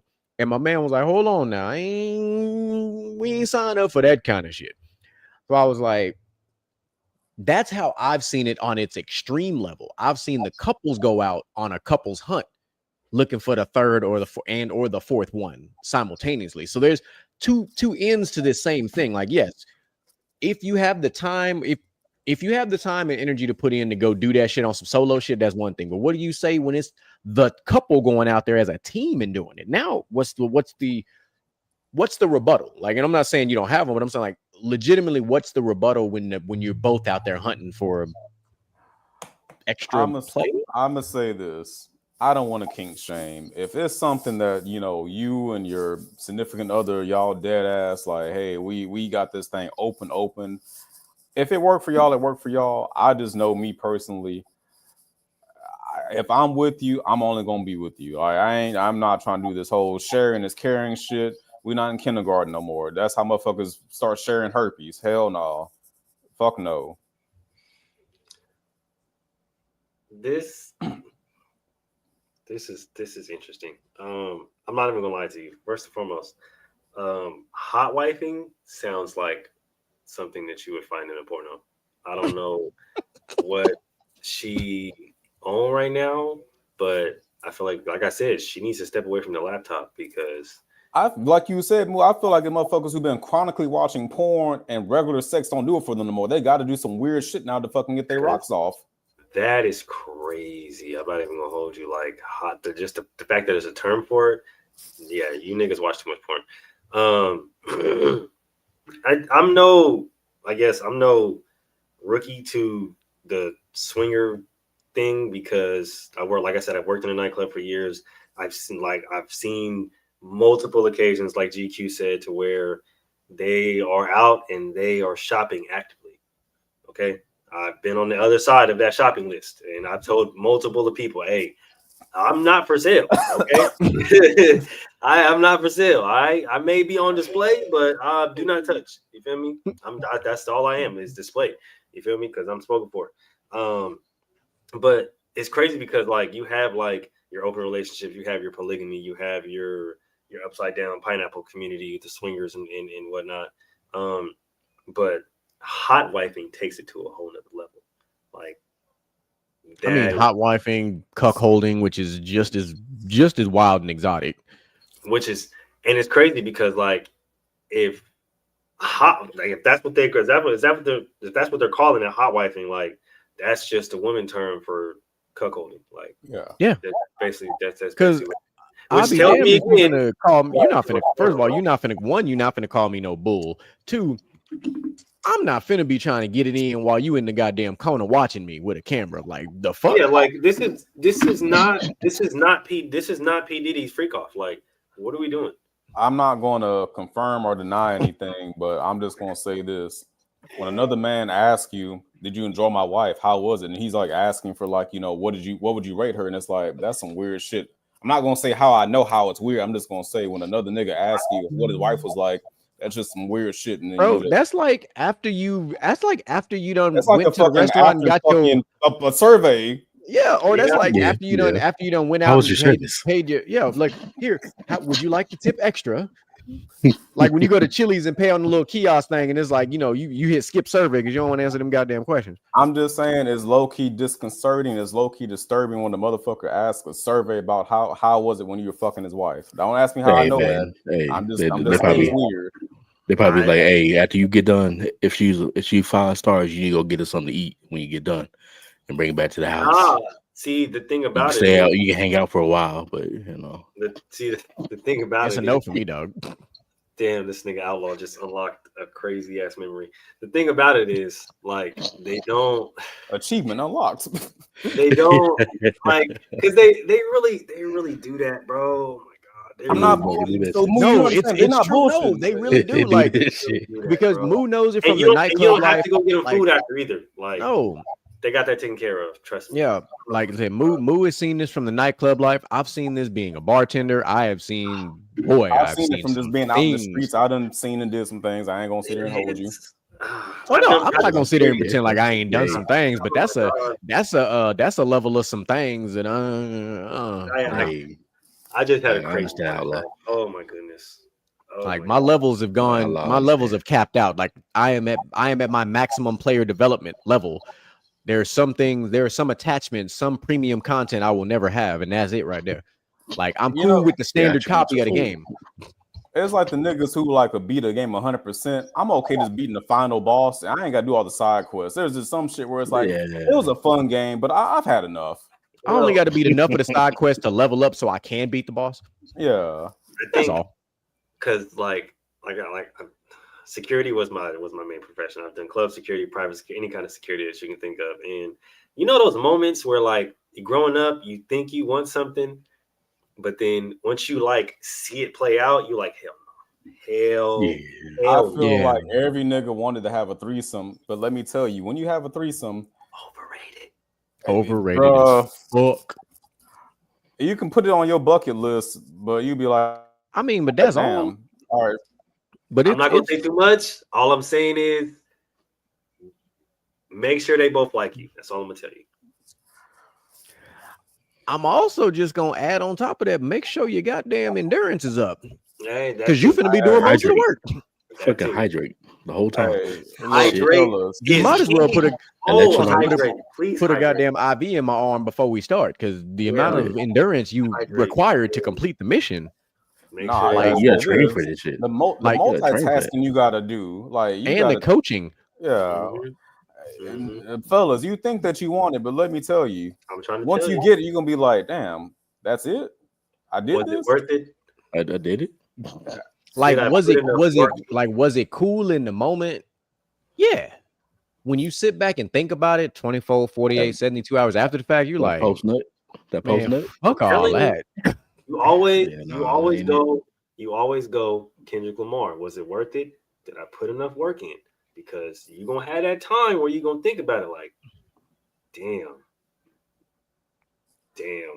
It's Yeah, really, like- it's really for bragging rights. It's really Yeah, for bragging and you rights. know, and you know, to say it, I can say it because these are things that you scratch off the earlier you scratch them off your bucket list, the better. I will say that because I took care of this shit in high school and early college. So after the first one, I was like, maybe this was just that one, you know, like I was like, maybe it was this one.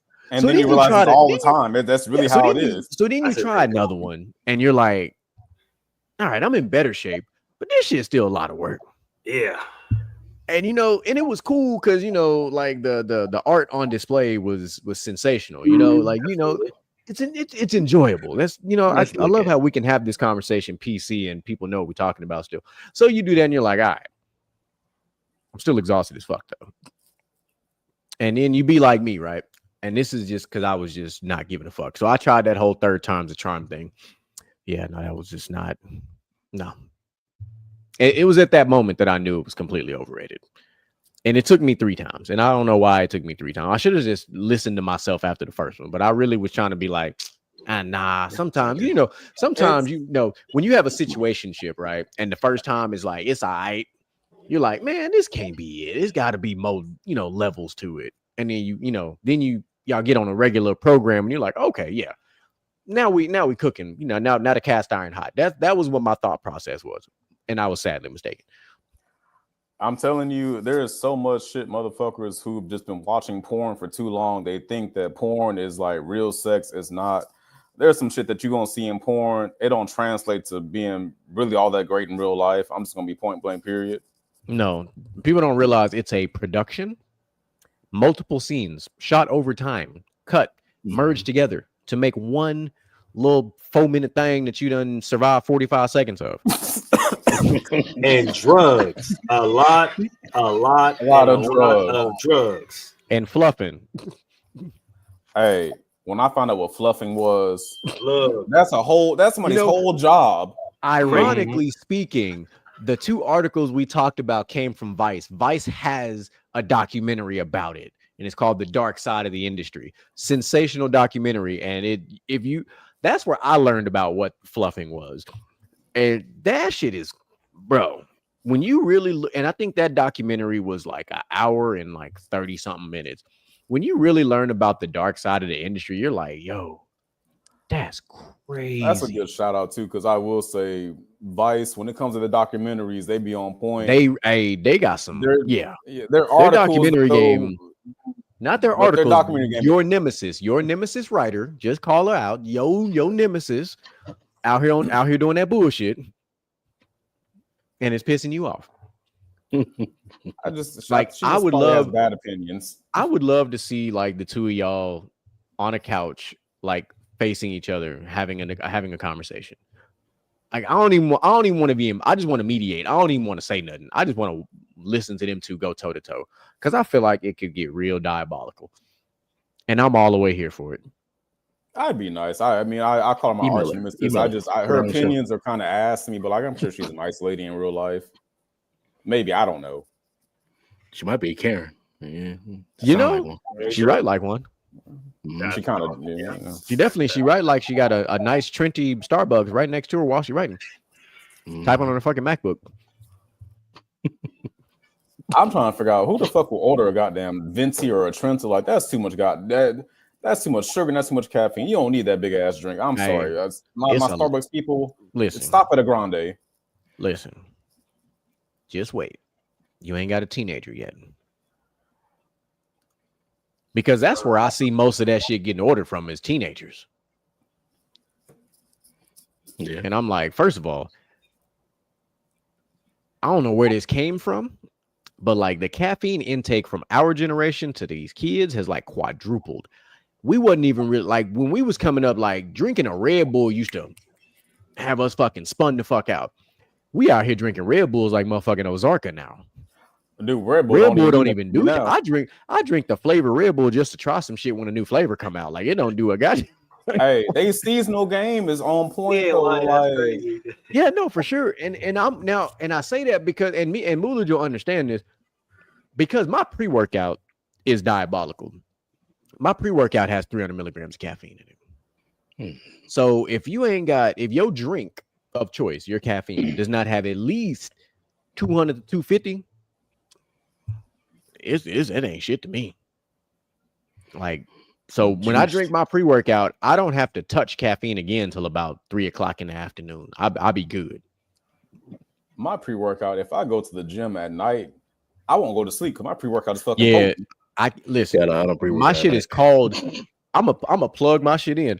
My shit is literally called Alpha Lion Superhuman Extreme. Oh yeah, I've seen that one. Yeah. And I'm currently drinking Lion's Blood. That's the flavor I'm drinking. I was drinking Hulk juice before that and Slaughtermelon. Like, listen, if I ever went back to working out at night and I drank that, I'm up all night. We would have 700 TikToks made because that's how fucking awake I would be. Now, I'm telling you though, for me, the first time I'm allergic to caffeine, so I be just high off life at the gym. Shit, straight gym high, going crazy. I tried no beta alanine, no nothing. I tried the natural pre-workout, the honey and the salt and all that shit. Oh, yeah, the pink Himalayan salt. Yeah. Oh no, that shit worked well. It works. That shit does well for the night. That shit does better. That shit works well. Yeah, like if you take the take the pink Himalayan salt, and drop it in your water and drink that shit. That shit it opens up some shit. Makes you it helps with pumps. It's good for pumps. Most people take the pink Himalayan salt and put it in their pre-workout, and it helps with the pumps. I didn't know what it helped with. I saw it on TikTok. I was like, I'm gonna try this. This motherfucker. I seen it. Let me look. Let me try this. Jen done fucked around and did the pink Himalayan salt with a honey pack and went to the gym. Not the honey pack, just honey from the local market. Speaking of TikTok, I sent this to the fellas on TikTok. I don't know if y'all Moo, you might have seen it. I know it's all seen on yours, but it was like talking about like how stay-at-home moms be on these dating apps, and it's like dude was saying like you broke and you come pre-fucked. Oh yeah, I saw that one. Yeah, like, well, let's talk about that though, because that's what my tagline is about. Like, be what you're looking for. how are you asking for somebody to be above your standard of living, above your station in life? You want exceptional, but you fucking mediocre. That goes for men and women. I'm not just harping on just women. I'm harping on any motherfucker People who is on people. Yeah. Any motherfucker who is like a D- student but want an A+ on their fucking report card. You haven't done the work. You don't fucking deserve that. Like, No. like I don't get it.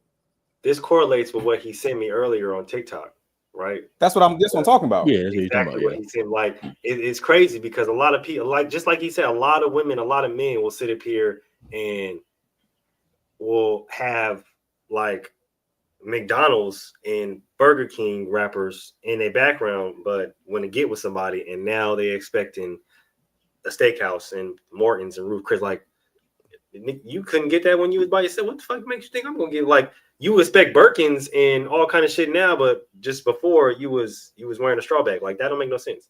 Yeah, it all. I mean, remember this all started when Cheesecake Factory became a disrespect, Which is crazy because which is crazy. Cheesecake fucking slaps. Like so let's really talk about it because I'm sure all of our social media algorithms probably look like this. We've all seen various videos of people talking about high value people wanting high value people, and you say that your standards are this, but you're providing this. You want somebody with a PhD level of status, but you're a fucking drop out of high school type of status. Like let's be real about this here now. Like it goes all the way back to Outlaw when he talked about your dating credit score. And this is what happens when you spend outside your means, or you do like our mamas used to say, your money burned a goddamn hole in your pocket. Hello. Because you think because you 23, 24, 25 and you hot, you got all this shit that going on and you ain't got nothing for yourself. But you think, oh, because I'm all this, I can go get this. But what happens 5, 6, 7 years from now when all that shit goes away and you ain't got shit? What are you actually providing to the team? The male or the female? Don't give a fuck which gender starts this conversation, but what are you adding to the team after the fact? Like, I really, the question nowadays that probably pisses me off more than anything else is, what do you bring to the table? And here's why it pisses me off, because I don't need to ask you what you bring to the table. Us having a conversation should tell me everything I need to know about what you bring to the table. Like it should. Like I'm not talking about monetarily, like anything of that nature. I'm talking about you as the person. What do you bring to the kingdom to help us build this castle even bigger? What skills do you possess? Can you cook? Are you good at fixing shit? Like what can you do besides nothing? Because that to me, in this modern era, to me, when people say all they can do is when they say, oh no, they open up their legs and shit, that means you're bringing nothing. You bring no value, because that can be got anywhere. I need to know what actual skills, because what if we have children together? What can you teach our children so that they can become better than us? If you come into this with no skills of any kind, no life experience of any kind, what are you actually teaching? You're not teaching anything. What you're teaching is you quote unquote secured the bag at a time in your life, but you actually didn't invest the bag. You secured the bag, but you didn't invest the bag. That's why you broke now. Like even all of us, having daughters on this panel here, the thing about, you saying, what are you teaching our children? What are you going to tell your if we have a daughter, and what are you going to be teaching her? Oh, just open your legs and you'll get what you want. Hell no. Fuck no. Hell no. Fuck. Do not pass go. Fuck no. Do not collect any $100. Because no, we're not. That's not what we're teaching our children. We're teaching our children values. That there's more than just money for generational wealth. It's knowledge that comes with it. Yeah, and that's what we have to teach our children. And if you don't come with no knowledge, or you don't come with no goals, you don't come with anything. Yeah, and then think about it. Everything you just said, Jen, think about it visually. Kids are sponges early in life. So if they see you out here doing that dumb shit, right? They see you out here dressing a certain type of way. They see you acting a certain type of way. What the fuck you think they gonna do? Boom. Right. Boom. Now, mind you, I'm glad that my toddler's picked up some of my crash outness, because she needs to, crash out. Builds character. You need to crash out. Definitely.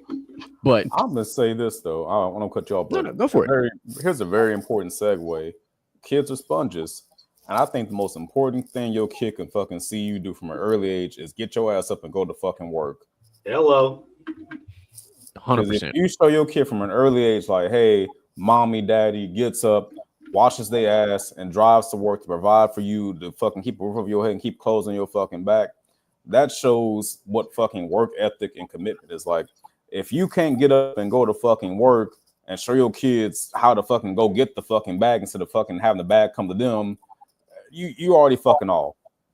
Yeah, no, 100%. I'll Like, do you one better. I'll do go you for one it. better. I think I know The where fact Jen that- going. We might be on the same page. Double up might on be. it. We'll Double see. up on it. We'll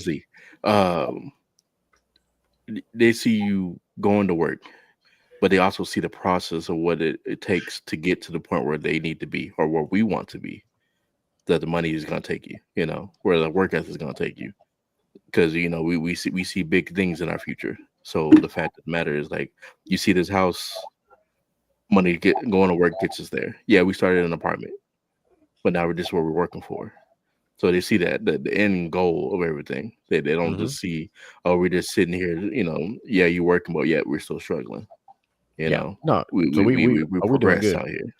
Yeah, we stacking these Legos. Let's keep stacking. So oh, go ahead. Go for it. So in my situation, right? My now 4-year-old, she knows by what I'm wearing, what I'm doing. If daddy got gym clothes on, daddy going to the gym. If daddy puts on his business casual or his other uniform, daddy going to work. And then you know what her follow-up question is? Am I going to daycare? Because she knows if daddy bringing you to daycare, he's probably going to work. Or he's taking you to daycare to go to the gym, to come back home to change and then go to work. So the fact that my 4-year-old already knows my routine and understands that I'm going to work.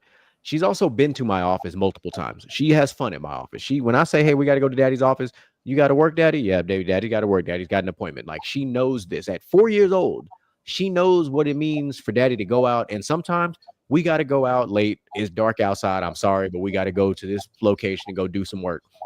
And then we'll come back home. Like, my 4-year-old is, for the most part, she sees it.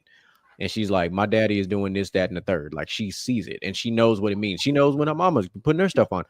Mommy's got to go work. She's like, I hate when mommy goes to work because she wants her mom to be home. Like, she knows what the uniforms look like. She knows what we wear means. This is what we about to do.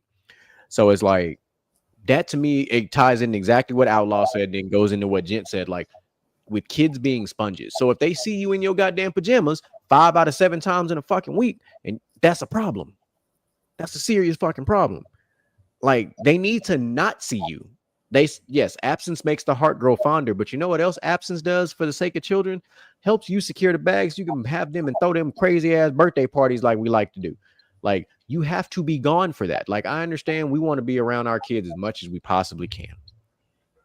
But our kids must learn early in life that mommy and daddy will not always be here. Mommy and daddy got to go secure the bag because we got to make sure you got a roof over your head, the lights work, the water turn on, you got hot and cold water.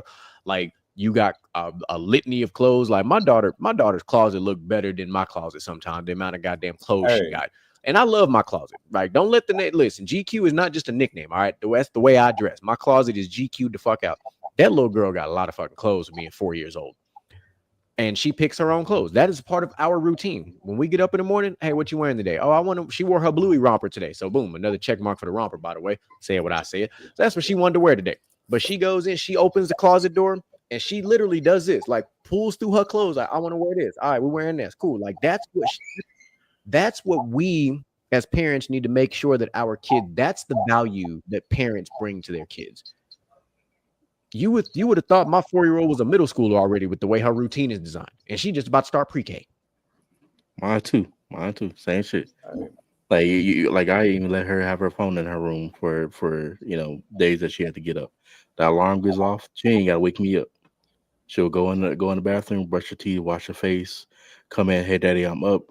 What's the weather like today? I'm like, check it on your phone. She'll check it on her phone. Oh, it's hot today. Then she'll go bring her clothes, bring it to me. Daddy, is this okay for today? Yeah. She'll get dressed, go get a Pop-Tart or something, and she's sitting there waiting for school. No, it's that's what we teach our kids, It's a routine that we have to get to. You wake yourself up. You ain't nobody else gonna wake you up. No, You're gonna be because when late you for work. become an adult, if you don't wake up for that alarm and you don't go to work, what happened? You get fired. Yeah. Yep. Yeah. I always tell everybody like this, especially my kids, because, you know, just like kids, right? They get used to mommy and daddy being home all the time or whatever the case may be. And the benefit for my job is I start early, so I end early, right? So I'm always home early. I get to pick up my kids from school. I get to drop them off sometimes. So, like, they don't like when I have to, you know, leave for work, but they're not up when I have to leave for work. I leave for work at 4:30 in the morning. They're not up. They're never up. But that hinders us from staying in a lot of places as late as we normally would, right? So we have to leave early. And I always tell people, like, I ask a question, simple question: who got to get up at 4:30 in the morning? You. All right, then. If nobody else got to get up at 4:30 in the morning, then we have to go home because daddy got to get up for work, right? And it's not even the fact that I'm trying to be funny. It's I'm trying to teach them a lesson. Like, yeah, we're having fun. Yeah, we're enjoying our time here with family, with friends, etc., etc. But at the end of the day, tomorrow's a work day. You feel me? Tomorrow's a school day, whatever the case may be. We got to go home and get ready. It's time to lock in. It's time to get ready for tomorrow, for the week, right? Yep. So that's what it has to be, and we have to teach valuable life lessons like that every single day. Yeah. And the words of Tommy Pickles, a baby got to do what a baby got to do. Hey, I like We gotta that. get Hey, spitting bars. I'm gonna bring it all back full circle. By teaching our kids early, they will be what they're looking for. They will be the exceptional ones looking for exceptional partners. Mm-hmm. Start your kids off early because y'all motherfuckers nowadays sorry as hell looking for beyond, like, y'all are great value looking for fucking Costco brand. Stop it. No. Facts. The Great Value brand is not all that, Yeah, like, except for they flaming hot chips. They version of flaming hot Lay's is pretty good. I ain't gonna hold you, but Yeah, lying. the rest of that Great Value shit is for the birds. Because I can go get that HEB version of Great Value, and that shit is top tier. Top tier. That Metienda brand is oof, that shit goated. Yeah. You know what I'm There you saying? go. But like, but you're 100% right. We're talking about, you know, bringing it full circle and continuing this beautiful circle. If your kids see an example of what right looks like, they will never find the wrong thing because you as the parent are showing them what right looks like. If you are showing them at a young age that they must be dependent on something or someone else, you are teaching them early and you're hindering and handicapping them early. Don't do your kids a disservice because you grew up like shit.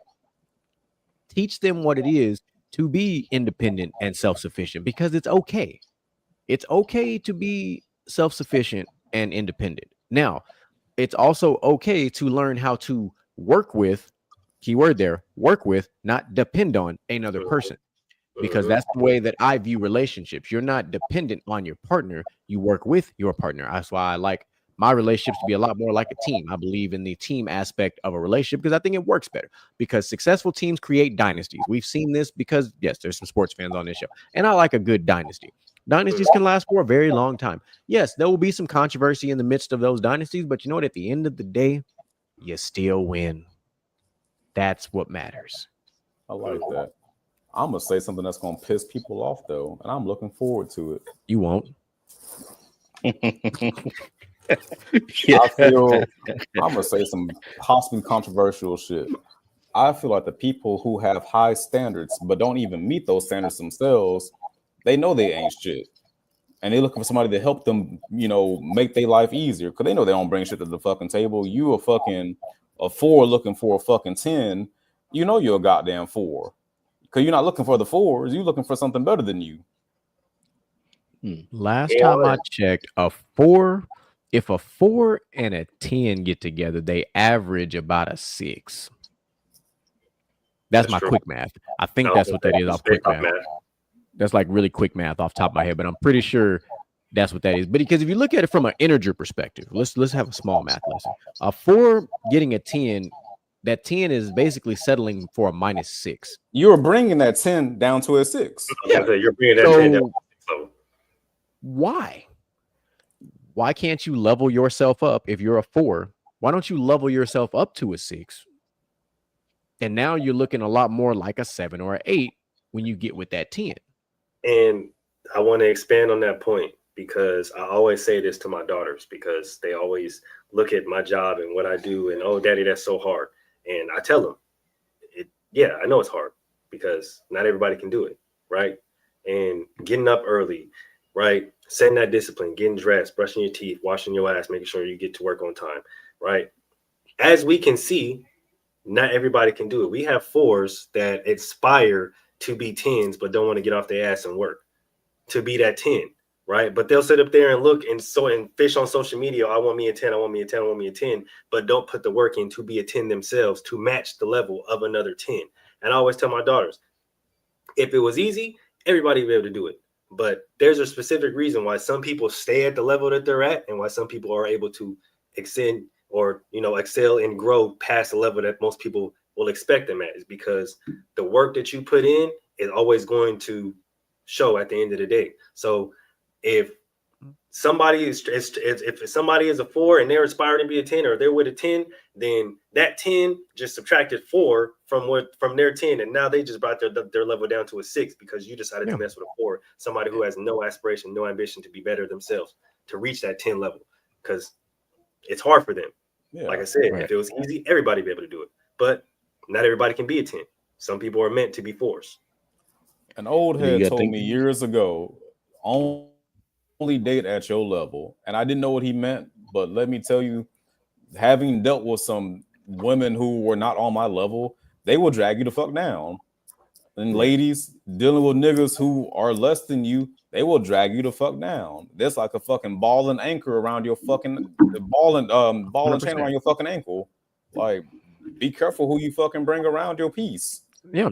And if you are out here being handicapped, because that's where a lot of this stems from. If you are out here living your life relying on assistance, I'm gonna say it like that, because those are the only people currently, and this is gonna be a slight deviation on our conversation, but a lot of it comes from those individuals who are dependent on assistance, and now that assistance is being taken away for the most part, is being heavily reduced, y'all upset because that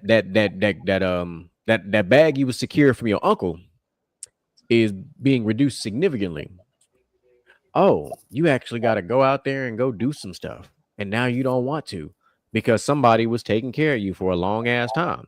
Instead of you figuring out how to get out of your situation to make yourself better, just like Mulit said, and finding a way to level yourself up, you was relying on assistance from your uncle. And now your uncle said, you know what? We're gonna take this away.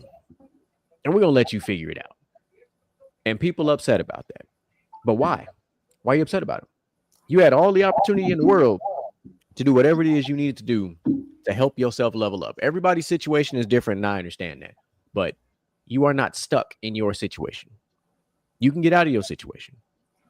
We've all done it. We all came from 4 completely different situations. We all found our way out. You're never stuck in any situation. What you get stuck in is your mindset. Your mindset will be your own fucking prison. You'll hold yourself back a lot of the fucking time. You can change your environment and your scenarios and your situation, but if you can't change your mindset, you're gonna be fucking stuck. It's when you have that fucking can-do attitude, you can do fucking anything.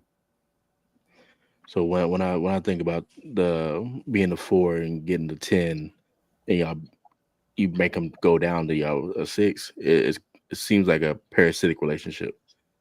Because it is. Like, there's no seems like it is. Because but you can only level up so much when you are that low. So when it comes down to it, is like you're a 4, but if you're working to be a 5, 6, 7, 8, you're progressing. So when this 10 sees you and gets you, y'all can progress together. So y'all can get to a certain point to where y'all both 10s. But if you're still being a 4 and you have no work ethic, this 10 ends up being 9, 8, 7, 6, 5. But at the same time, they know what a 10 feels like. Then they're gonna get tired, and either they're gonna stay there and continue getting sucked dry, or they're gonna leave your ass because they realize you have no drive, and you're gonna be stuck with there with nothing once again.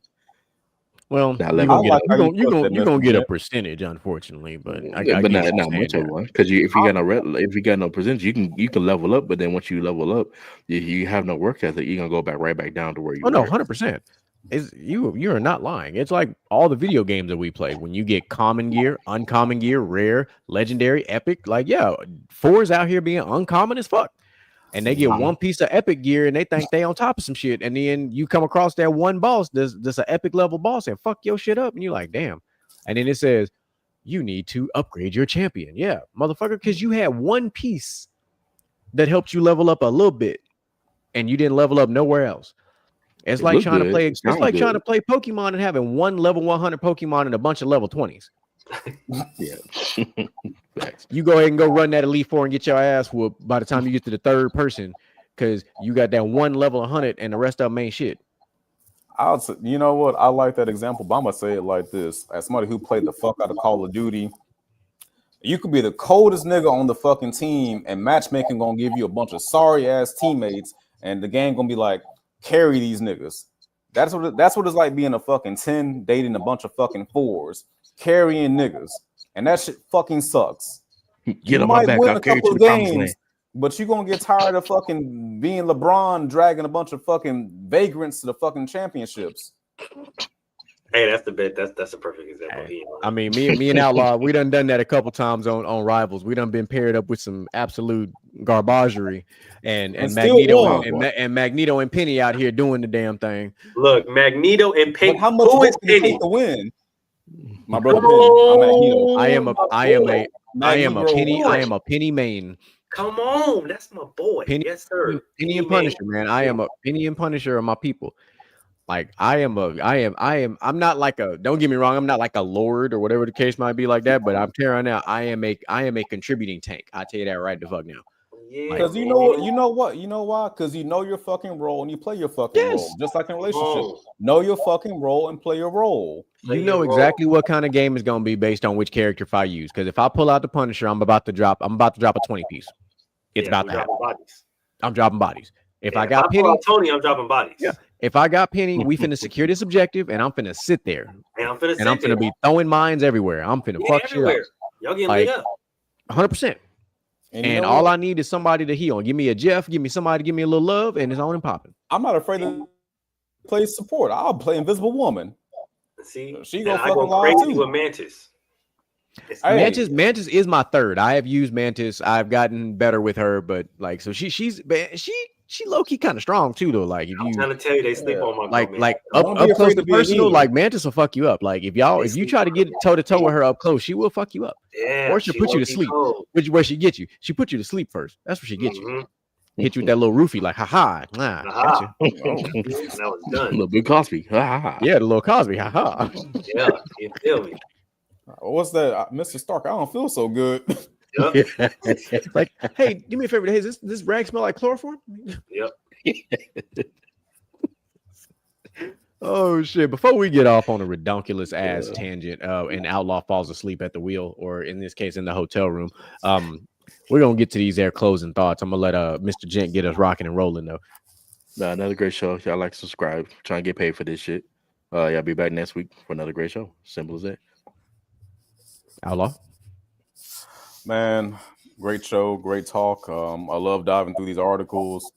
Like my tagline says, be what you're looking for. If you want an exceptional partner, be exceptional. If you want a motherfucker who travels and has 6 figures and this, that, go get that shit yourself. And as you go out there on this journey to get that shit, that person will find you. But don't be on fucking these dating apps with nothing to fucking offer asking for this shit. That just looks fucking goofy. That goes for men and women. Go ahead, Moo. Y'all know what it is, man. Another great show. Make sure y'all tune in to the rest of the shows throughout the rest of the week. Inside the Huddle and PVT. We back live tomorrow and Friday. If you missed tonight's show, go back, watch it on YouTube because it was a dope one. Make sure you like, comment, and subscribe. And we'll keep bringing on this dope ass content. We made it happen. Perseverance. We made it happen. Just spent about 30 minutes by myself. It was a little weird. Kind of felt like being in a funeral or being in a dark room with nothing but your thoughts, type shit on some Arkham Asylum type shit. But we made it happen. we did it. We survived. We ended up having a 2-hour and 15-minute show damn near once the crew got assembled and we started doing what we do best, which is bring you content from all over social media and articles and all the other shit that we find. So shout out to the NFL and the NBA for bringing us dumbass millionaires who keep doing dumb shit while they're out there. And just regular ass people out here writing crazy ass articles for us to drop opinions on. Appreciate y'all too. But yeah, just like Mula said, man, y'all like, subscribe, y'all check out the content. I am sure that Inside the Huddle Friday probably gonna start cracking on these top 10 lists that keep coming out on ESPN and FS1, because I'm gonna tell you right now, that wide receiver list was trash. Tyreek Hill is not the third best receiver in football. Fuck all that. I said what I said. He is barely in the top 10. He has been absolute garbage for the last 2 years. But I digress. I don't disagree with 1 and 2. You can do whatever you want with Jamar Chase and Justin Jefferson. 1, 2 doesn't matter. Tyreek Hill is not third best receiver in football. I said what I said. Fuck all that. But make sure y'all like, subscribe, follow. Y'all 10 in on that. We got some more interviews coming down the pipe here soon. So y'all be on the lookout for that. DJ Michael B will be back with us next week. Like I said, he got a lot of responsibilities going on. So as per usual, ladies and gentlemen, we love y'all. Chat. Appreciate y'all for coming through as usual. Jonelle, I seen you was on somebody's Facebook Live, either on Micah's or on Gent's. I seen your comments. They ain't come up on the screen because Gent didn't share his Facebook with the crew here. I did, but I don't know how to do this. Oh Lord, he's all right. Hey, user error. I don't know how to do that. I ain't gonna sit there and Gent. We together in this shit. I don't know. Yeah. You good. But as per usual, ladies and gentlemen, man, we love y'all. We appreciate y'all, and we are out. Motivation in you and inspire the world to do what you can. If you love it, then fuck it, get through it. Yeah. Mumble mentality.